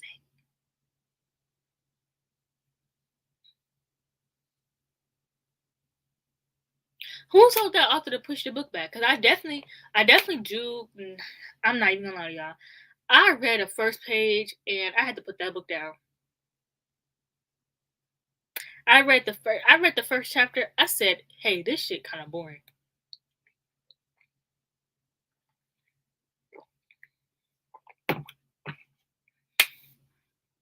Of course, it suffers from second book syndrome because it doesn't need to be a second book. It didn't need to happen. And all these girls like Shatter Me. There is no reason why Shatter Me books should still be coming out. Give it up to Hera. God. That's also why I haven't read Chain of Iron, Chain of Gold, Chain of whatever. Because why would I read that when I could just wait for the third book to come out, the third and final book, and then I can read it together. Because I read The Last Graduate, and now I gotta wait a whole year for the third book. The Last Graduate was good. It was amazing. I gave it 5 stars. If you love daily education, you have to read The Last Graduate. But I will recommend you wait until closer to the date of the third book because the cliffhanger at The Last Graduate was not even like the first cliffhanger.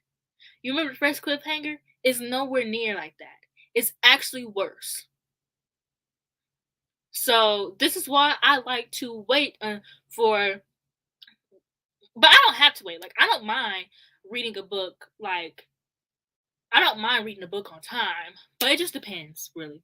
Like I'm fine with The Last Graduate. I had so much fun. Like I'm actually a very patient girl when it comes to series. I guess because I have so many other books I need to read that it really doesn't matter for me. But it's also hell, you know. I'm not gonna sit here and pretend like, yeah, I don't need to wait for books. Sometimes I want them now. Thank you. I read that book in a whole 5-hour shift. I've never been more mad in my life. I've literally never been more mad in my life.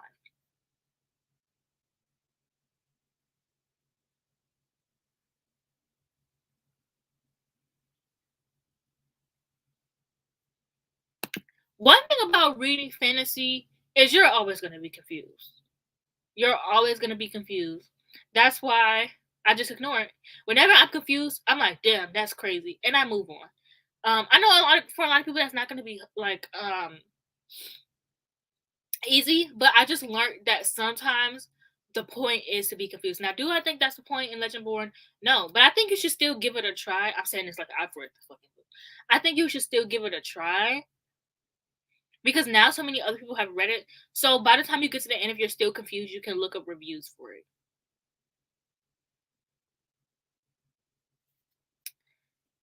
Exactly. Honestly, the I keep wanting to call it the Hawthorne Legacy now. The Inheritance game, that could have just been a cliffhanger. That literally could have just been a cliffhanger, and it would have just like I don't need books to wrap up perfectly in the end. I need you to end it when it needs to be ended. That's what I need. You literally could not even know how you want the book to end. Just make sure you end all plot points, and that book could end from there. You tie up all the plot points, and then you're done. Because like Stephen King, he does not know how to end his books. Just end it, sir. You know what I'm saying?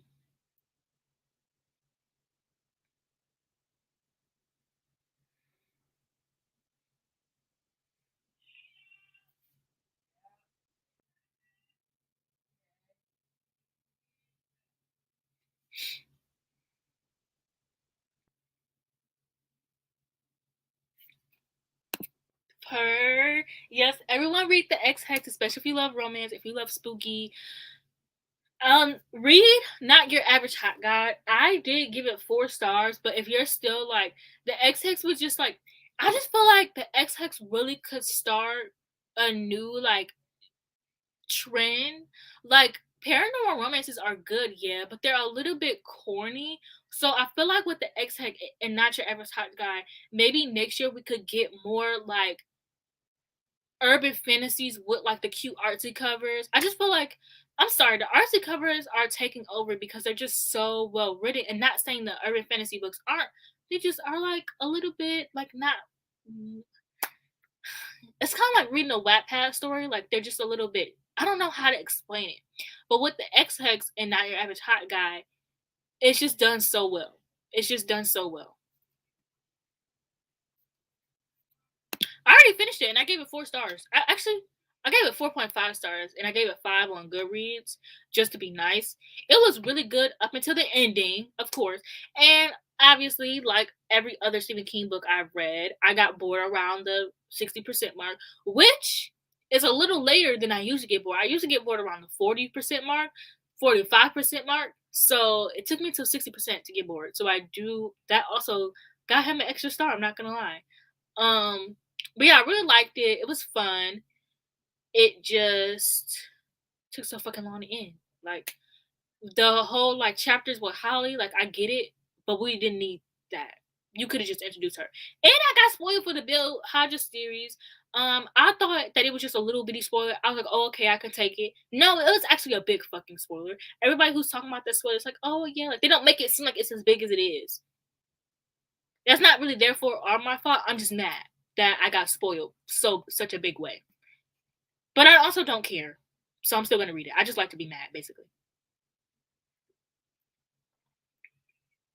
Yeah, the XX is really good. Like it really gives like it's really the kind of witchy book that I've been looking for, where it's not like really, really witchy and dark and it's still like light and stuff like that. Because I used to love witchy stuff, but obviously people seriously do study witchcraft. So with that, it's like it's not as basically I want what like it was in like Buffy the Vampire Slayer or the Vampire Diaries, you know? But in like the witchy books that come out, especially the YA ones, it's a little bit too much for me.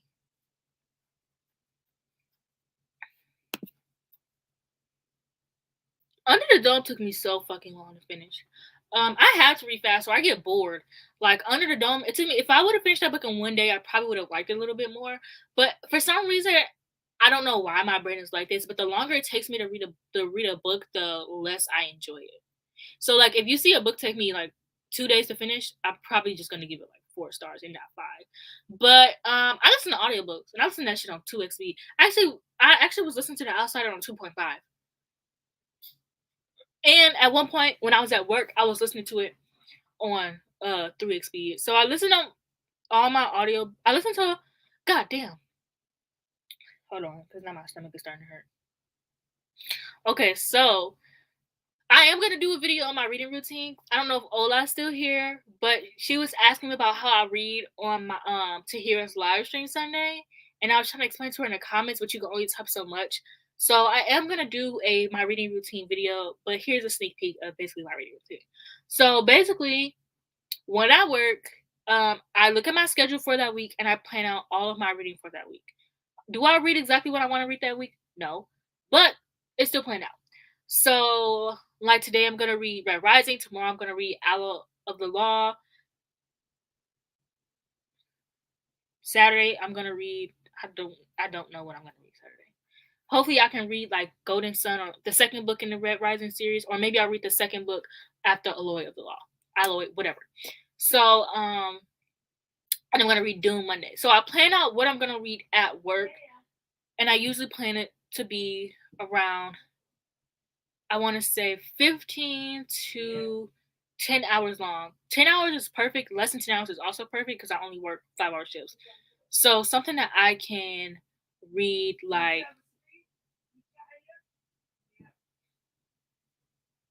something that I can read like at work really fast, but also by the time I come home, I can just finish it that night before I go to bed and I'll be fine. And then what I read on my off days, I've been really struggling to read on my off days a lot recently. But usually how I do my off days is I read physically. I rarely ever listen to audiobooks on my off days, depending on the type of book. Like today I'm probably gonna listen to an audiobook of Red Rising because I'm not gonna physically read that. So I try to like read books like The Last House on Needless Street I was supposed to read. But I also read romance on my off days because it's just super easy. Or like something I can read on my iPad or like something. And also I plan like I know I read fast, so I plan out one book I can read during the day and then one book I can read during the night. So I basically am really overly organized and I'm very disciplined. I'm not gonna lie. I'm very disciplined. So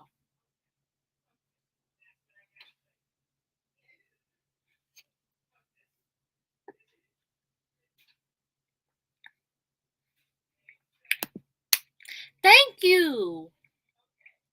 Thank you. Like, okay, we get it. You didn't have to go that into detail with the history. Especially because I feel like Stephen King was not equipped to be writing all of that. Yeah, girl. Yeah. Honestly, I thank my Virgo sun and moon every day. Because if it was not for that, and also, hey, I've been looking for this book. So also, I don't beat myself up if I don't read. Like I don't pressure. I do pressure myself to read, but I give myself breaks. Like I know what I need. Like there are some days, like what was it, like 2 weeks ago? I watched like Sex Education and Squid Games. Like I didn't read a single book within those like 3 days I had off. So I do know how to give myself a break, and so even and if I'm in a reading slump, I still read when I'm in a slump, but I just I ride out that reading slump. I know I'm gonna read when I read. Like I know that my reading slumps don't really last that long. Like they might last a few months, but I'm always reading during my reading slumps. So like last month I was in a reading slump, but I read like 10 books. And I was mostly watching movies and watching TV shows, and I wasn't really pressuring myself too much. Okay. Anyway, sorry. I just seen this question. I have not had a job interview in so long. So I'm trying to think. I don't know. I don't know. Just go in with a positive mindset. My tip also, if they ask you what your strengths and weaknesses are, make your weaknesses sound like make basically take your strengths and make them sound like weaknesses. So if like for me I'm overly organized, so I would be like, they'd be like, what is your weakness? I would be like, oh, sometimes I'm so overly organized that it tends to stress myself out. you know Also, you can actually Google like weaknesses and strengths job interview and just apply those to yourself. And Google, I think, will give you good ways on how to make your strengths sound like weaknesses, basically. Some I don't know if job interviews still ask that, because when I applied to Target, I never got asked that. I actually don't know how I even made it to the interview. I was sweating my balls off.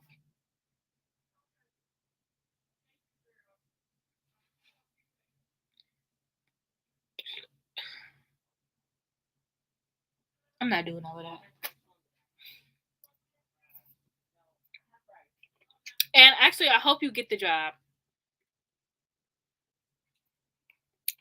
Yes. Listen, I was so nervous. There's this one job interview I had. You guys know Jake from Jake Does Books. He's like my best friend, and he lives in Michigan. And our first time meeting was actually at my job interview at his job, and sweating. I sweat when I'm nervous. I sweat, stomach, armpits, back, sweat. It's very nasty.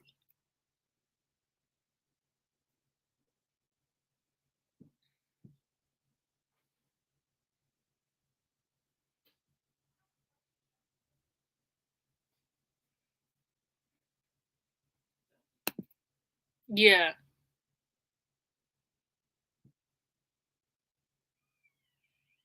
Although I don't really know about the time management one, depending on the job, like Target, they don't really care if you're not on time. So I would try to see. Most jobs do care about that. So I don't know if you want to say it, like make that your weaknesses, because then they're gonna be like, oh, this person is like, late a lot. Even if you don't mean it in like that way, like you probably mean like timing out. You probably just mean like, oh, timing out how I do things at work, but the way that they'll take it probably won't be the way that you meant it. But they say yes, a donut shop. That now listen, I'm manifesting the donut shop for you, and I'm manifesting a cute little romance because if that doesn't sound like a meet cute right there,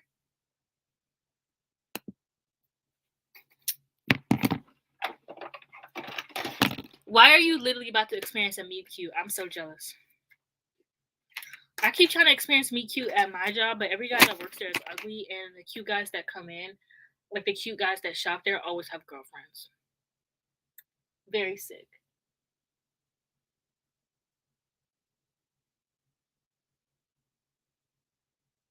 Also, I feel like there are some guys that like definitely like think I'm pretty, but they don't know how to talk to me because like there's this one guy and we just kept being like super nice to each other, and then he just left, and I was like, you could have asked my number, but you didn't. You know what I'm saying? So it's just not gonna happen for me. But I'm manifesting it happens for you. Honestly, I'm not even thinking about boys right now. You guys should be really proud of me. I deleted Tinder.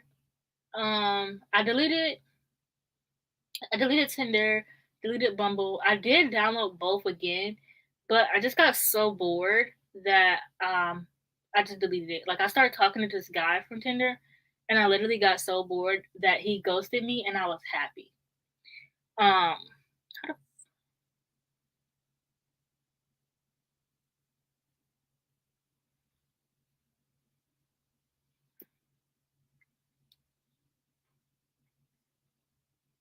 I gotta figure out how to use this damn thing because I don't know.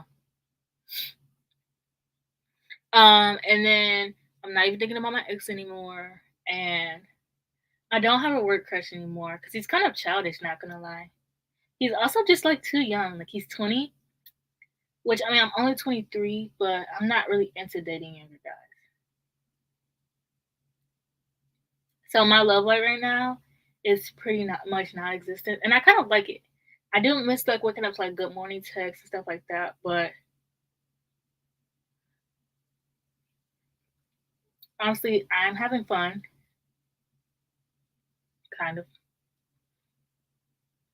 And like I always like plan my life based around when I get a boyfriend. Like I'm like, oh, I'm gonna move out when I get a boyfriend, and it's like, okay, I'm 23. I can't really keep thinking like that. So I'm also planning my life like on my own and all this stuff because I can't be dependent on like wanting a boyfriend.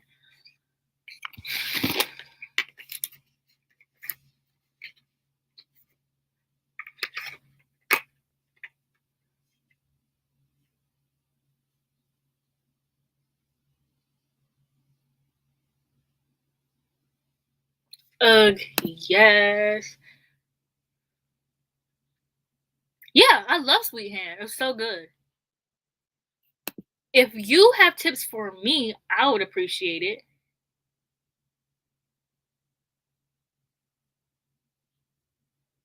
I also don't really know how to give you advice because I read bully romances, so I'm not gonna give you any good. I'm gonna be honest with you. I'm not gonna give you anything good here.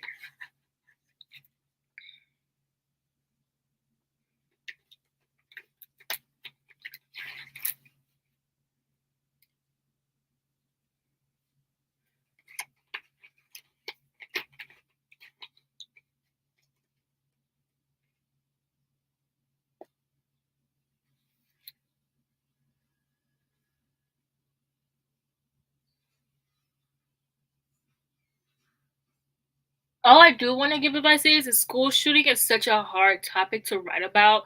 So I want to say make sure you aren't romanticizing school shootings. I mean, if you want to, that's like I'm not telling you not to. It's just a lot of people. And I'm not saying you are gonna write it, but I just would like a lot of people wouldn't like that. Like I know a Stephen King book, Rage. Like pretty much everyone hates that book. Well, a lot of people like it, but anybody like who really thinks really hates that book.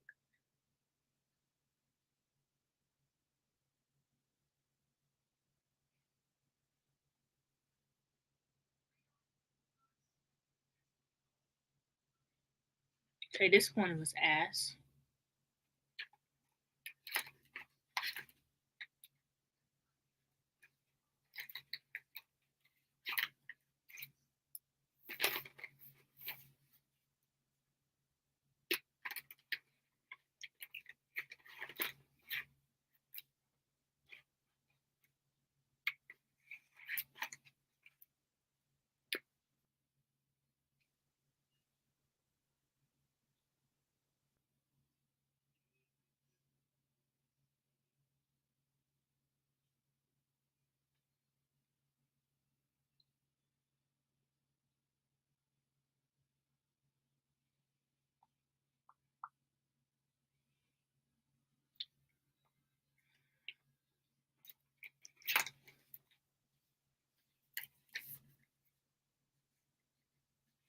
Oh, okay, okay. That actually does sound really interesting, though.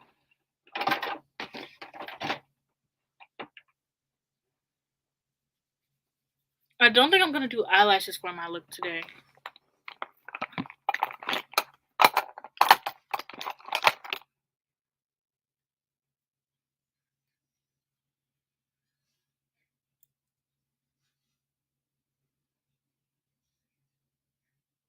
I don't know. This is where I don't know where what this is where it ends is.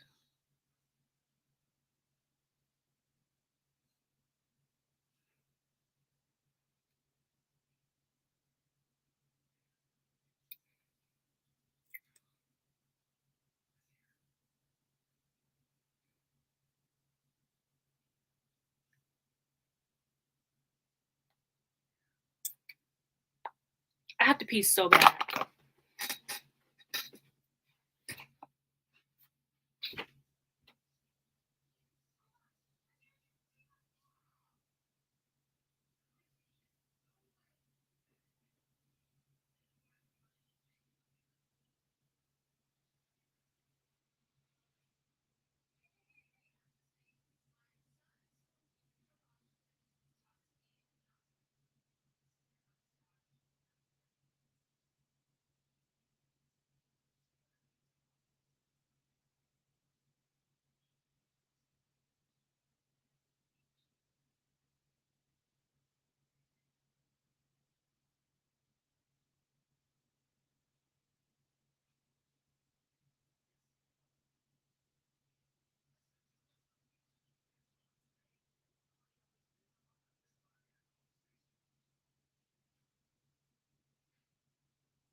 Ow.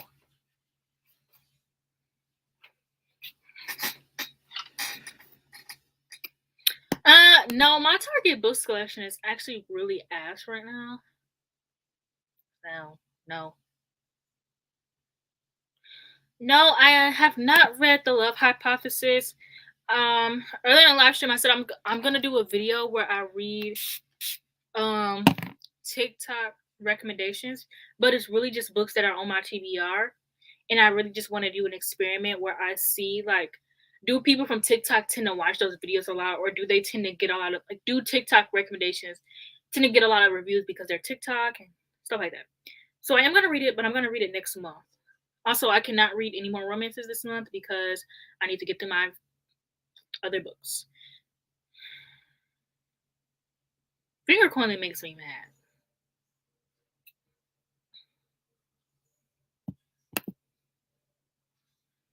Opinions on the new screen. I don't really have any opinions. I didn't watch the trailer because I don't want any spoilers. But this is gonna be the first Scream without Wes Craven. So if it's ass, I'm not really gonna be surprised because stop touching dead people's work. You know what I'm saying?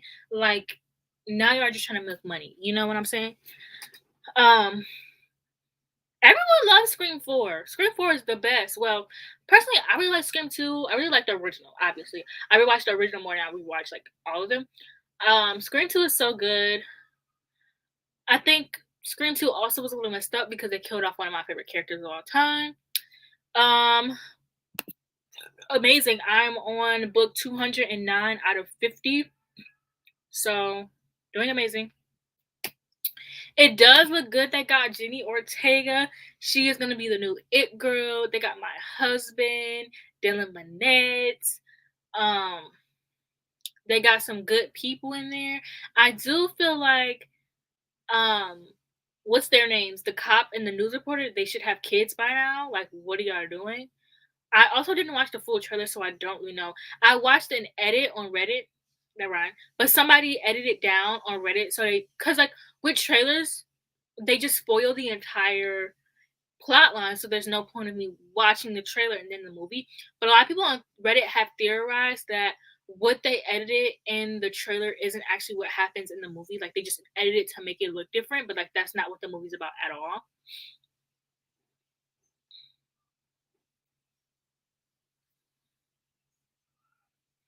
I am not going to see the new Halloween movie because I haven't seen the last one, the one in 2018. I am planning on watching it though, but I suck.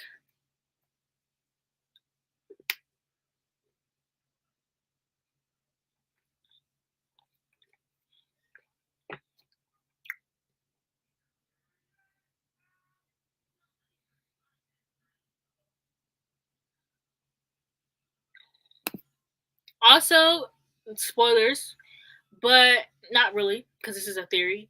But also, I'm really surprised that people are just now starting to realize that Jenny Ortega's character is gonna die in the first 10 minutes because they do it every single movie. Like, why would they change it up for this one? And I thought it was really obvious that she dies within the first 10 minutes. And people think she's gonna like survive. No, Homegirl is dead. Sorry. Don't let my sister hear you say that, girl. Don't let my sister hear you say that.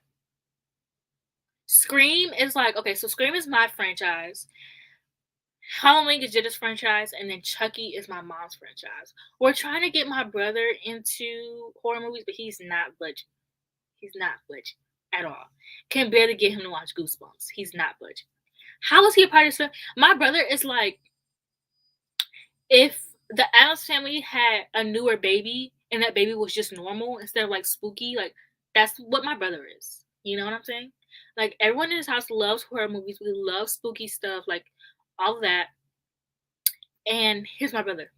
When we watched Fear Street, he would literally go upstairs every single time we watched it. What a what a scaredy cat.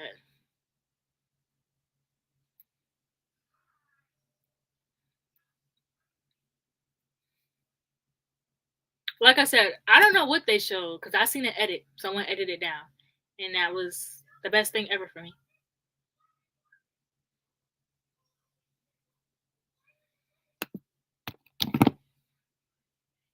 I feel like I could maybe post a link to the edit version if anybody wants to see it, but it's been some days, man.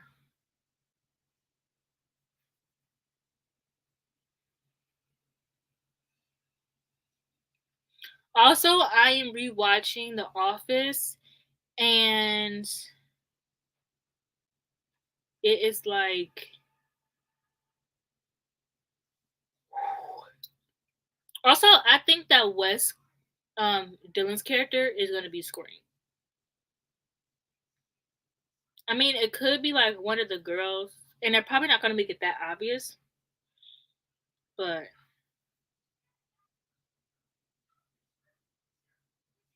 they talk a lot in this Scream Reddit. Like, god dang.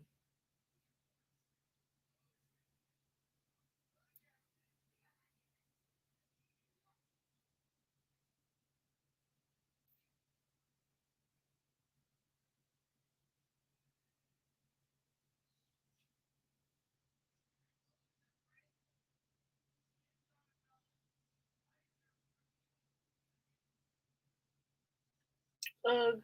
This is gonna make me mad.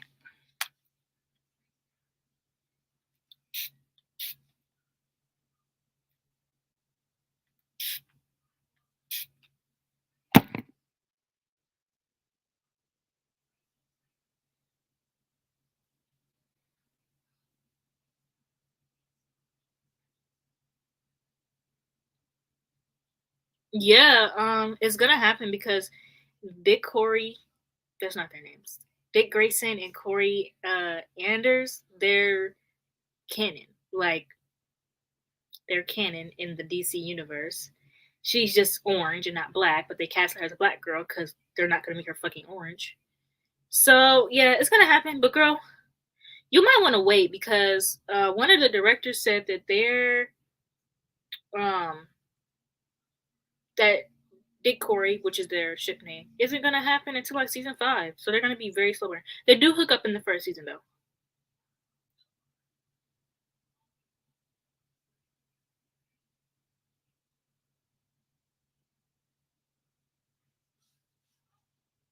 So yeah, I would say don't necessarily set yourself up,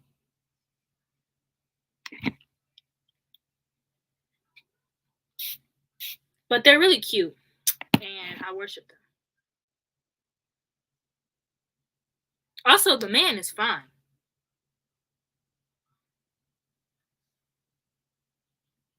And actually, I really do. Actually, let me take that back. I really do recommend you watch it now because actually, I'm not even caught up, but I do recommend you watch it because, um, like they have two dark skinned black women, Corey and her sister, Starfire and Blackfire. Ugh, love them. So I really do. I love Titans, but you're gonna be waiting for a minute, basically.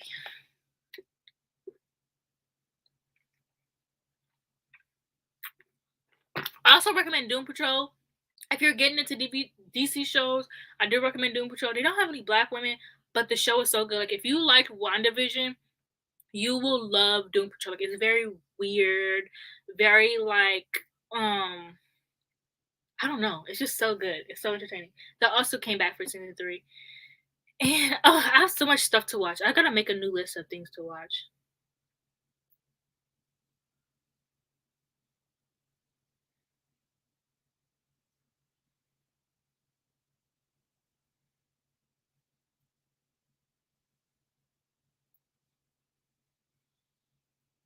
I'm sitting over here playing around. I still have to watch You.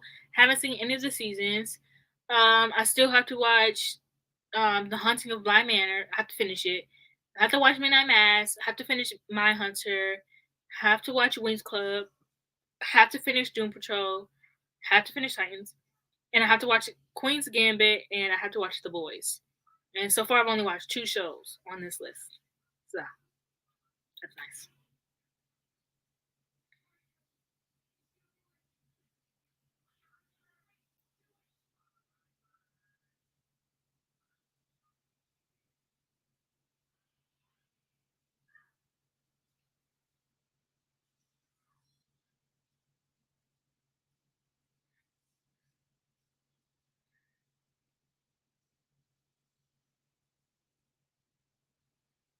I do think I'm gonna end the live stream soon. Not right now, but soon.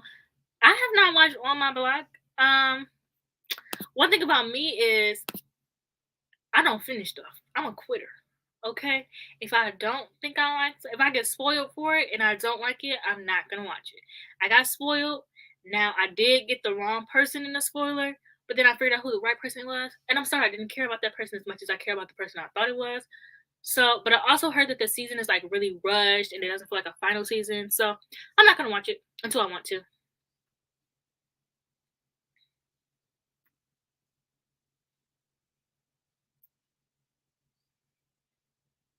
Yeah, I really like Mike Flanagan. I don't even like paranormal stuff, but he's really good with paranormal stuff, like really good. Now, The Haunting of Hill House, the last episode was very cheesy and corny, but I still like his work. I like what he's doing right now.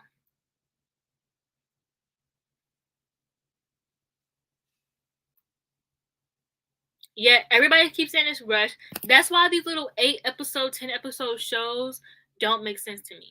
Like, okay, for Only Murderers in the Building, I feel like that makes sense for it to be like 10 episodes. Also, have not watched episode 9. I am waiting until next week so I can watch 9 and 10 together. Um, I do love that time jump though. Jamal, he looks so good. Brett, he looks so good. I cannot wait. Jamal is my boy. Okay, Jamal is the love of my life.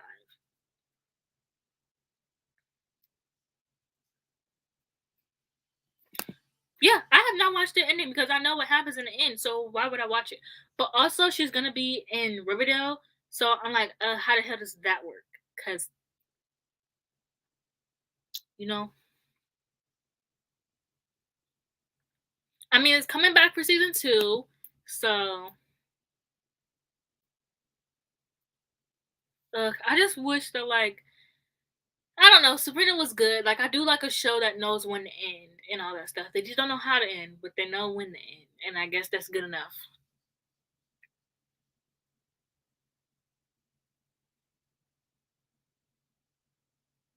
No, yeah, it's true. It's true. And I'm like, how isn't this girl like if you know, you know?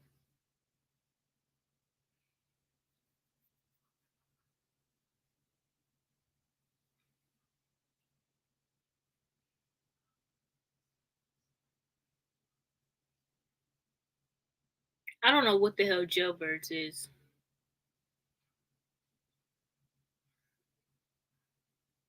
Ugh, yes, Only Murders in the Building is so good. And I follow what Only Murders in the Building subreddit, and I can't wait to like catch up and watch the last 2 episodes and just go to the subreddit. If you like Cruel Summer, you'll like Only Murders in the Building. It's a lot less dark. It's very, like Angelique said, like cozy mystery, but they're pretty much the same. Now, I did like Cruel Summer, but I don't think that was a good show to release an episode every week. I really think that they should have released all the episodes at once or 3 episodes. I don't know, but I don't think it was good to release an episode a week. Like it was not. It was good, but it wasn't good like that. You know what I'm saying?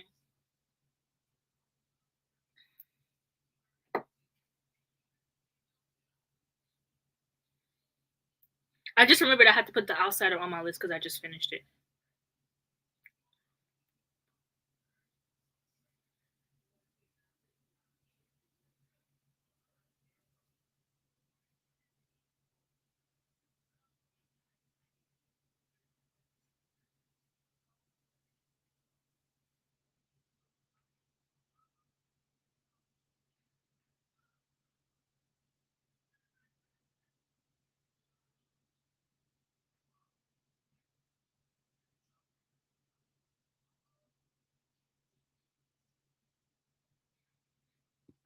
Ooh, my brother's been watching Dynasty.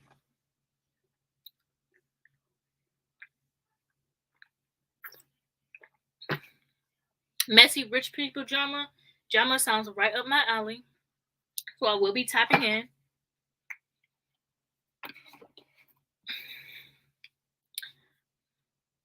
Of course, because that's exactly how the book is. First half is really good. Second half is really boring.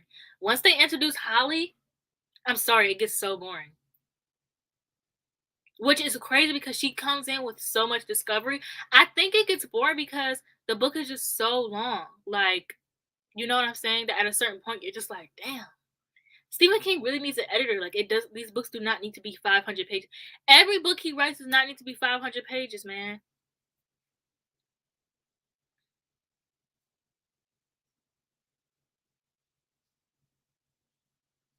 I don't know what free feature means.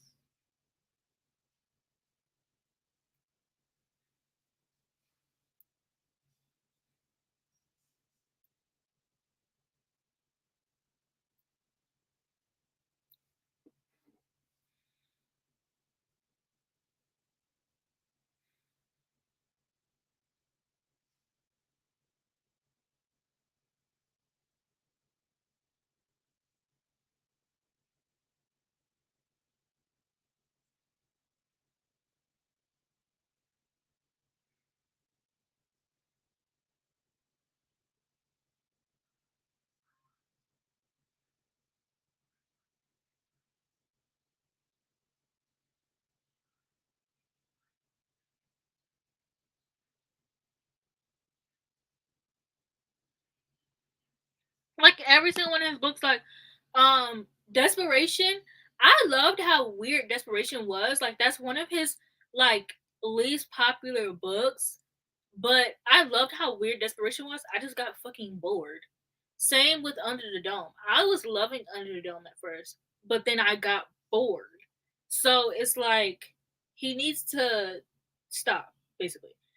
And okay, you already have your 1,000 books. Like you don't need to keep going. You don't need to keep going. Like I mean, your 1,000 page books. You don't need to feel like you have to top with another 1,000 pages every few books. Yeah, I read 500 pages of it. Never finished it. What book am I? What? Huh? What book am I reading right now? I'm actually not reading a book. I just finished The Outsiders, and I am gonna start Red Rising, but I'm a mood reader, so yes. Okay, I'm reading 1122. Y'all get some sneak peek details, some sneak peek video ideas. Um, I'm actually reading 1122 63 next month, and I'm gonna upload it on 1122. Obviously, can't upload it on 63 because I can't time travel. But I'm actually probably gonna read it this month and upload the video next month, like towards the end of this month, while I'm in the Stephen King mood. I don't really care for Pet Cemetery, but everyone keeps saying it's good, and I already own it, so I'm gonna read it. I'm waiting on Needful Things. Okay, I'm gonna read Needful Things, The Dead Zone, and The Tommyknockers, which are his underrated books. And it's like I want to be into his underrated books so bad, but they're underrated for a reason because they're so freaking long. But I'm still gonna read them because I know that Tommyknocker. Okay, the real reason why I keep reading these Stephen King books is because of his multiverse. Now I have yet to see crossovers in his multiverse, but I've seen a little bit. Like and the Institute, you got a little bit of the outsider teams. I did read it backwards, so I will have to go back and look at the crossover. But yeah, you got that crossover in the Institute. And then I know in the Tommyknockers, they go to Derry, and when they're leaving, they see eyes in the drain. So that's a connection to it. And so basically, I'm still reading Stephen King because of his multiverse. And then I want to read Insomnia because it takes place in Derry. And Derry is like my favorite Stephen King town so far. I also have Duma Key, but I got it because it sounded interesting. But then the more I thought about it, I was like, this book actually sounds fucking boring.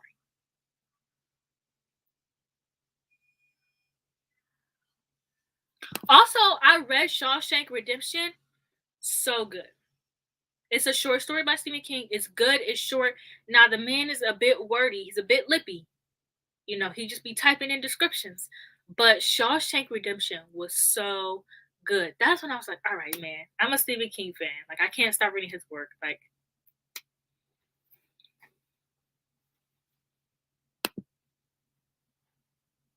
okay, the crossover in it was in the Tommyknockers. And the crossover in the Institute. Let me go look, cause I don't remember exactly.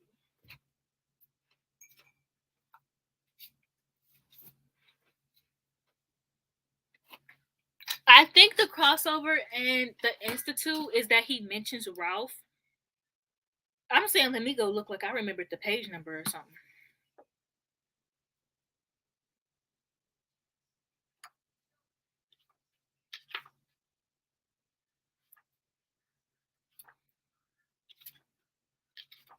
And then I'm looking through this book like it's not 500 pages. All right.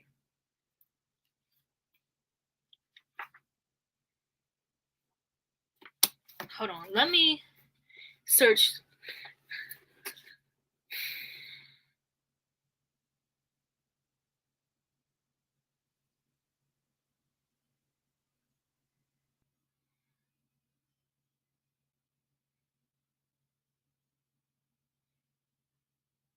And then it, I found this out, but it and 112263 also have a crossover.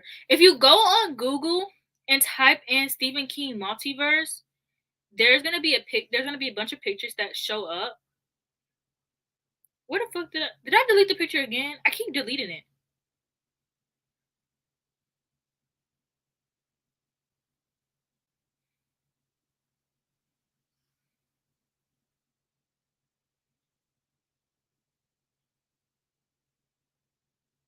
Okay, there's gonna be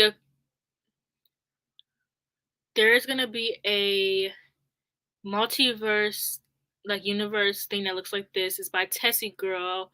This one isn't updated, so it doesn't have his newer books.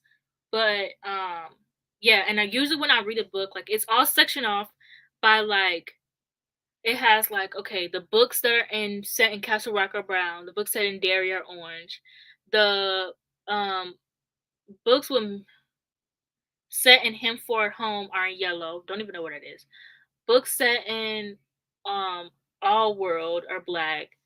Set elsewhere are purple. References Darius blue, like a different blue. References Castle Rock is green, and then characters are red. So, like for this one, like the Tommy Knockers, it shows that they saw Penny. I'm showing you like you can see that shit. But yeah, just Google Stephen King multiverse and that picture will pop up, and that's really how I find like what references what. So I think 11/22/63 and it are also connected in a way, but I also don't want to spoil myself, so I don't know how they're connected. I didn't read that. It's really hard, but also it's hard following the lines too. And it reads. I look at the when I do look at the picture, I look at it on my iPad because it's just too much.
Anyways, my bad. I somehow ended up on like one of these T channels. I be in people's business.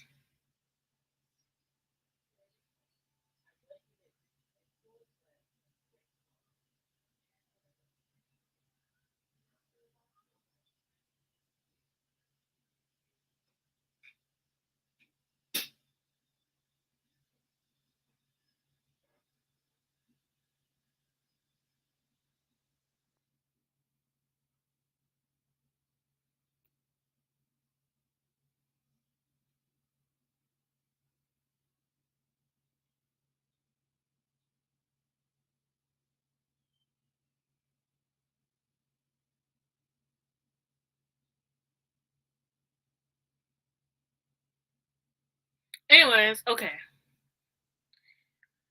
So what else did I? Because I was gonna vlog Stephen King, but then I was like, um, I did vlog it, but I think it's just gonna be too long. And I vlogged his underrated books. And the thing is, I think I'm gonna do a video where I like recommend what Stephen King books to start with after I read his more popular work. I also have to read The Stand. I don't know why I keep forgetting about that. So once I read his more popular work, because I think there's multiple ways you can start off on Stephen King, but I think there's like two ways you should. You should either start with his popular work, or three ways. You should either do it in order like everyone else, which I couldn't do. I'm gonna close your door instead of the management from your podcast. Okay. Um,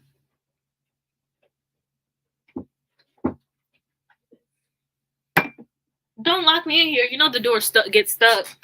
But yeah, Gabriella, you keep being late. But luckily you came because the chat was starting to die down a little bit. But yeah, so I think there's three ways you could read Stephen King. You could read like in order. You can read his popular works or you can read his newer works. His newer works, the old Stephen King fans really hate his newer work for some reason, which I don't know why, because it's really good. It's actually really good. So I would low key recommend his newer works. So I would say read The Insiders, then The Institute, only because that's what I was going to do. Only because only because The Institute represents insiders. So actually, you know what? First of all, it's called The Outsiders, and I always keep calling it Insiders. But also, you shouldn't read The Outsiders because it spoils the Bill Hodges trilogy, the Mr. Mercedes. It spoils that very big. So if you don't care about that huge spoiler, it's a really big spoiler. So if you don't care about reading that series, then I would say to read The Outsiders first and then read The Institute. Or you can read like Mr. Mercedes, but I haven't read that, so I can't really recommend it. But I would say read Mr. Mercedes, then The Outsiders, then The Institute. I'm gonna read Billy Summers. I'm buddy reading that. Like it's like a group buddy read. I'm reading that. And then I'll like, recommend an order on how to read that. And I think if you're just starting off, I haven't really read, I would say Carrie first. I don't really mess with Carrie, but I would say Carrie first. The Shining, Misery. Misery is a good place to start too. I'm saying that like I've read it, but my sister loved Misery and everybody loves it. I'm gonna read that one soon. Shining, Misery, Cemetery. I would say start off with his shorter works. Pet Cemetery, Misery, Salem's Lot is okay, it's not that good. And then I would say The Stand once you get a little bit more into it, but I would recommend reading The Stand like early on. I'm saying this like I've read The Stand. I don't know. I don't know. Yeah, I get it. I already owned a bunch of his books, and a lot of them were gifted to me, so I didn't want to waste people's money and not read it. And like his books are actually really a fun time. It's just he doesn't know how to end his stories. So that's his issue.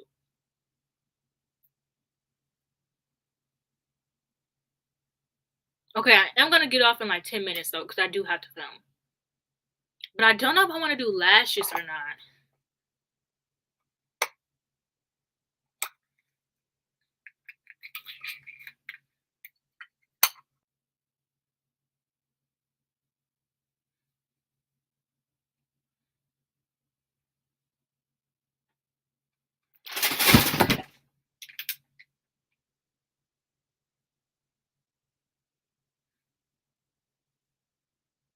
I'm trying to see if I like the lashes with this look. So there's no glue on these lashes.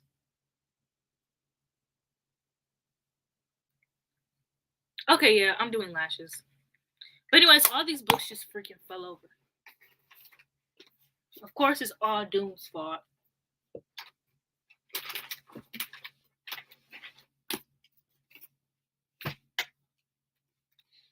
I need some more bookshelf space.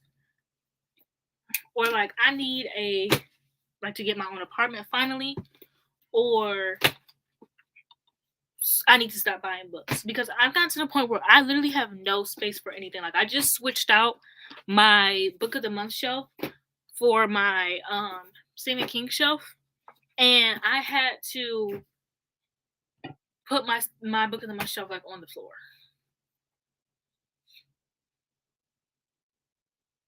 I am the same. I'm gonna read it Monday.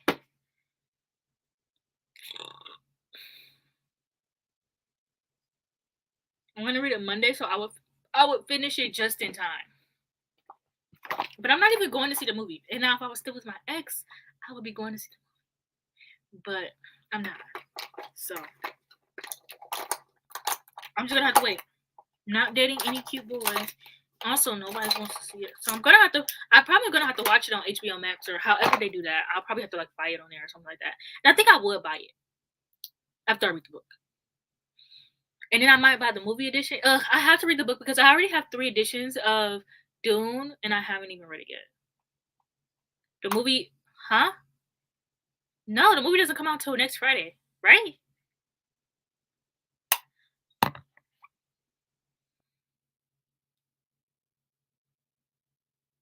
Yeah, I can't get any more bookshelves. I physically cannot get any more bookshelves until I move out. And I'm not moving out for a minute because I can't drive. So, fun. I could replace this desk, but I love my desk. Like, I don't want to replace it.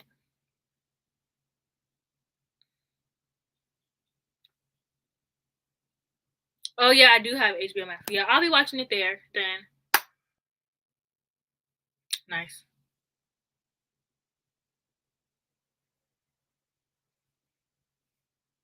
Yeah, do that. Do that. Get on Reddit and then put that you use Reddit. That's what I'm about to do. No, I'm just playing. I'm actually not really interested in men right now, for once, or interested in dating, should I say?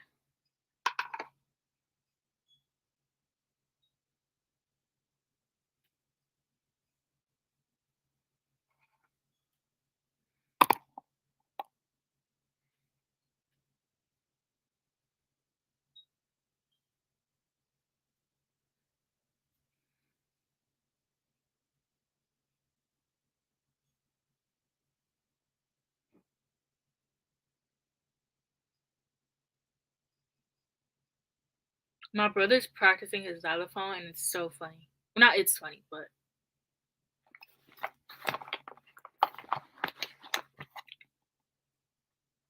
yeah. If I don't redo it, I'm still gonna watch the movie. I'm not really too much on. Oh, I have to see the movie before I watch. Before I read the book. Like when I read Simon Versus, I watched the movie first, and then I read the book, and I absolutely loved it. Okay, okay, okay. I think I'm actually gonna really love it. Especially because Jess from Jess Owens, she hated it, and our reading tastes do not align. Like it rarely ever aligns perfectly. So that's how I know I'm gonna like it. Also, Ian from Bibliosquire, he liked it. He gave it 4 stars, and we pretty much like the same kind of books. Like I get all of my recommendations from him, low key.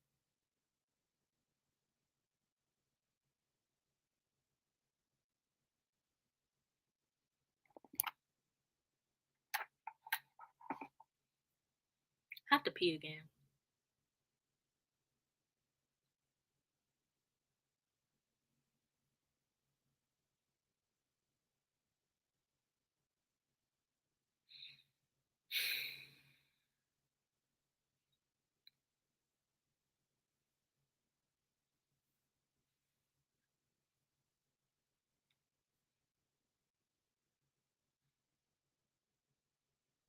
What Halloween plans?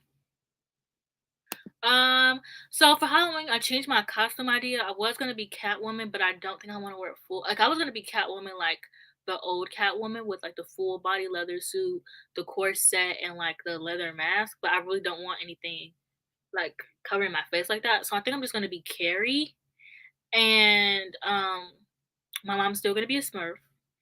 And we did convince my brother to come with us, so we do have a child, so it's not gonna look as weird. Because I'm like, okay, ma, they're gonna clearly think I'm an adult because I have a septum piercing, and so they're gonna be like, why are you here? But yeah, I need to have kids or something because at some point my brother's gonna be too old to be going trick or treating, like us using him as an excuse. So I do have to figure out something. Jada's not having kids, so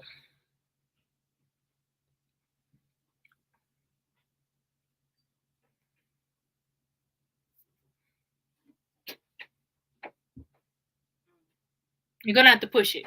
You did it. Did what? Oh. I practiced twice as much as 3 times to do it.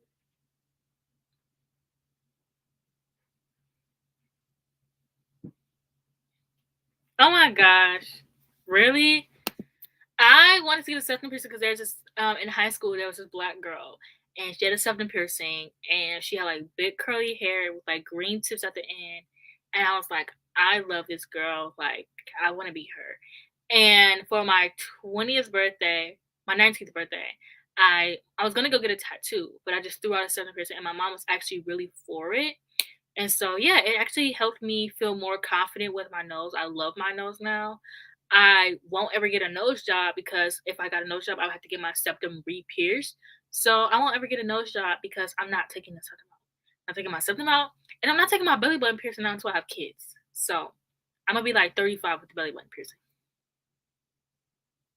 Oh my gosh, hi Monet. Thank you, thank you. I'm filming today. I do have a little bit of heat damage here, but Let's not think about that.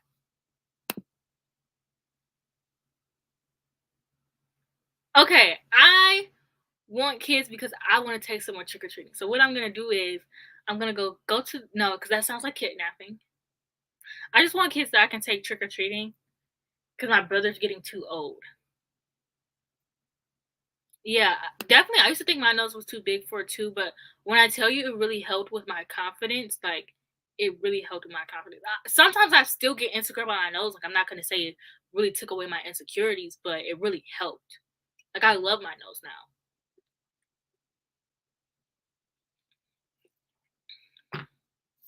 Especially with like in the generation of like celebrities always getting nose jobs. That's why I love Megan Thee Stallion because even though she's a celebrity, she still hasn't gotten a nose job yet. And it's like it sucks that people still like talk about her for. It's so interesting how the internet works because people make fun of people who like get their body done, but then people who don't get their body done, they were like, "Oh, you should get this done," and it's like so interesting to me because everyone always is like talking about black women who get nose jobs. It's just honestly, the topic of like black women and the things that we do and the things that we get ridiculed for, like black women get ridiculed for not like having their natural hair or not having their natural curls. And then when you do that, if it's not like long or looks healthy, then you get ridiculed for it not being long or it looks healthy. And not even when it's long, you can have a lot of shrinkage.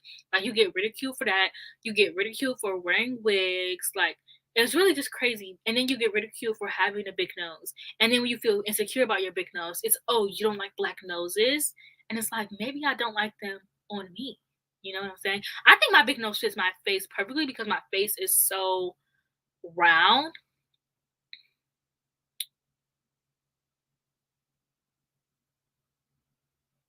What? I'm wondering, I didn't know you had a nose piercing. I was actually supposed to go get my nose pierced. I want one of those piercings where it's like two on each side and the septum. I was supposed to go get one of them like in August, but they were gonna charge me $50 for it. I got my belly button. They were gonna charge me $50 and my sister $40. I got my belly button pierced for $20. I did get my something pierced for like 80, but I'm not paying $40 or $50 for a nose piercing. That just ain't happening.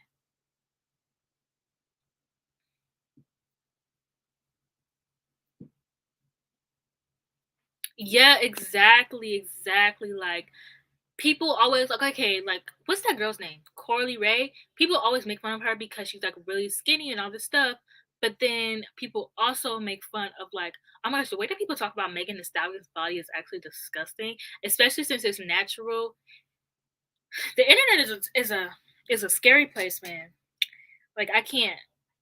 I couldn't. I just thought about that, and I was like, I used to always want to be like, oh, I want to be a celebrity. I actually could never be a celebrity, especially after the stuff that happened with Nicki Minaj. I could never be a celebrity because like I already speak my mind way too much, and it's just like a difference of embarrassing having money and arguing with broke people. Like that's just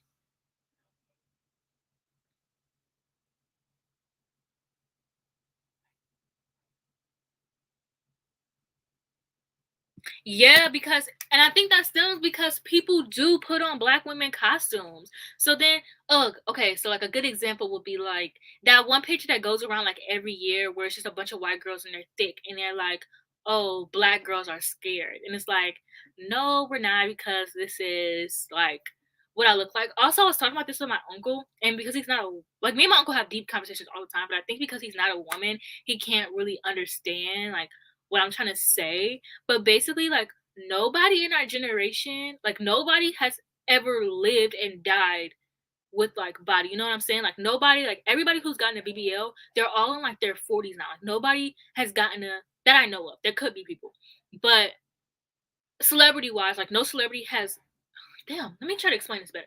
Okay, so the BBL trend started happening like what like for Kim Kardashian in her early 20s. She's like, I don't know how old this white woman is, but she's like pushing it in her age, but she hasn't had it since she's been like 80, you know what I'm saying? So it's like we don't know what it's gonna look like. And even if somebody who is older got it, they're just getting it now, like or recently within the past few years. We haven't experienced somebody live with the BBL body until they're like 80. So it's like we don't know what could happen. Like we don't know what that could look like.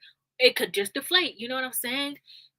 And so it's like there's nothing wrong with like if you want to get it, that's fine. I just think that it's just such a interesting topic, and all these white girls are getting it to look black or imitate the black body, and then it also makes black girls like skinny. Not saying that I am, but black girls who are skinny feel insecure because we already don't feel black enough because we're skinny. You're not black enough, but you know, hopefully people know what I'm saying.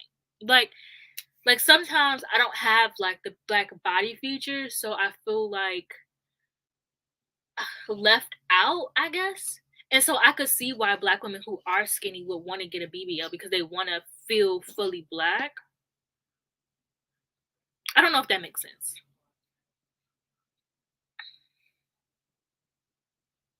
Yeah, you're gonna have to get that re-pierced. Yeah.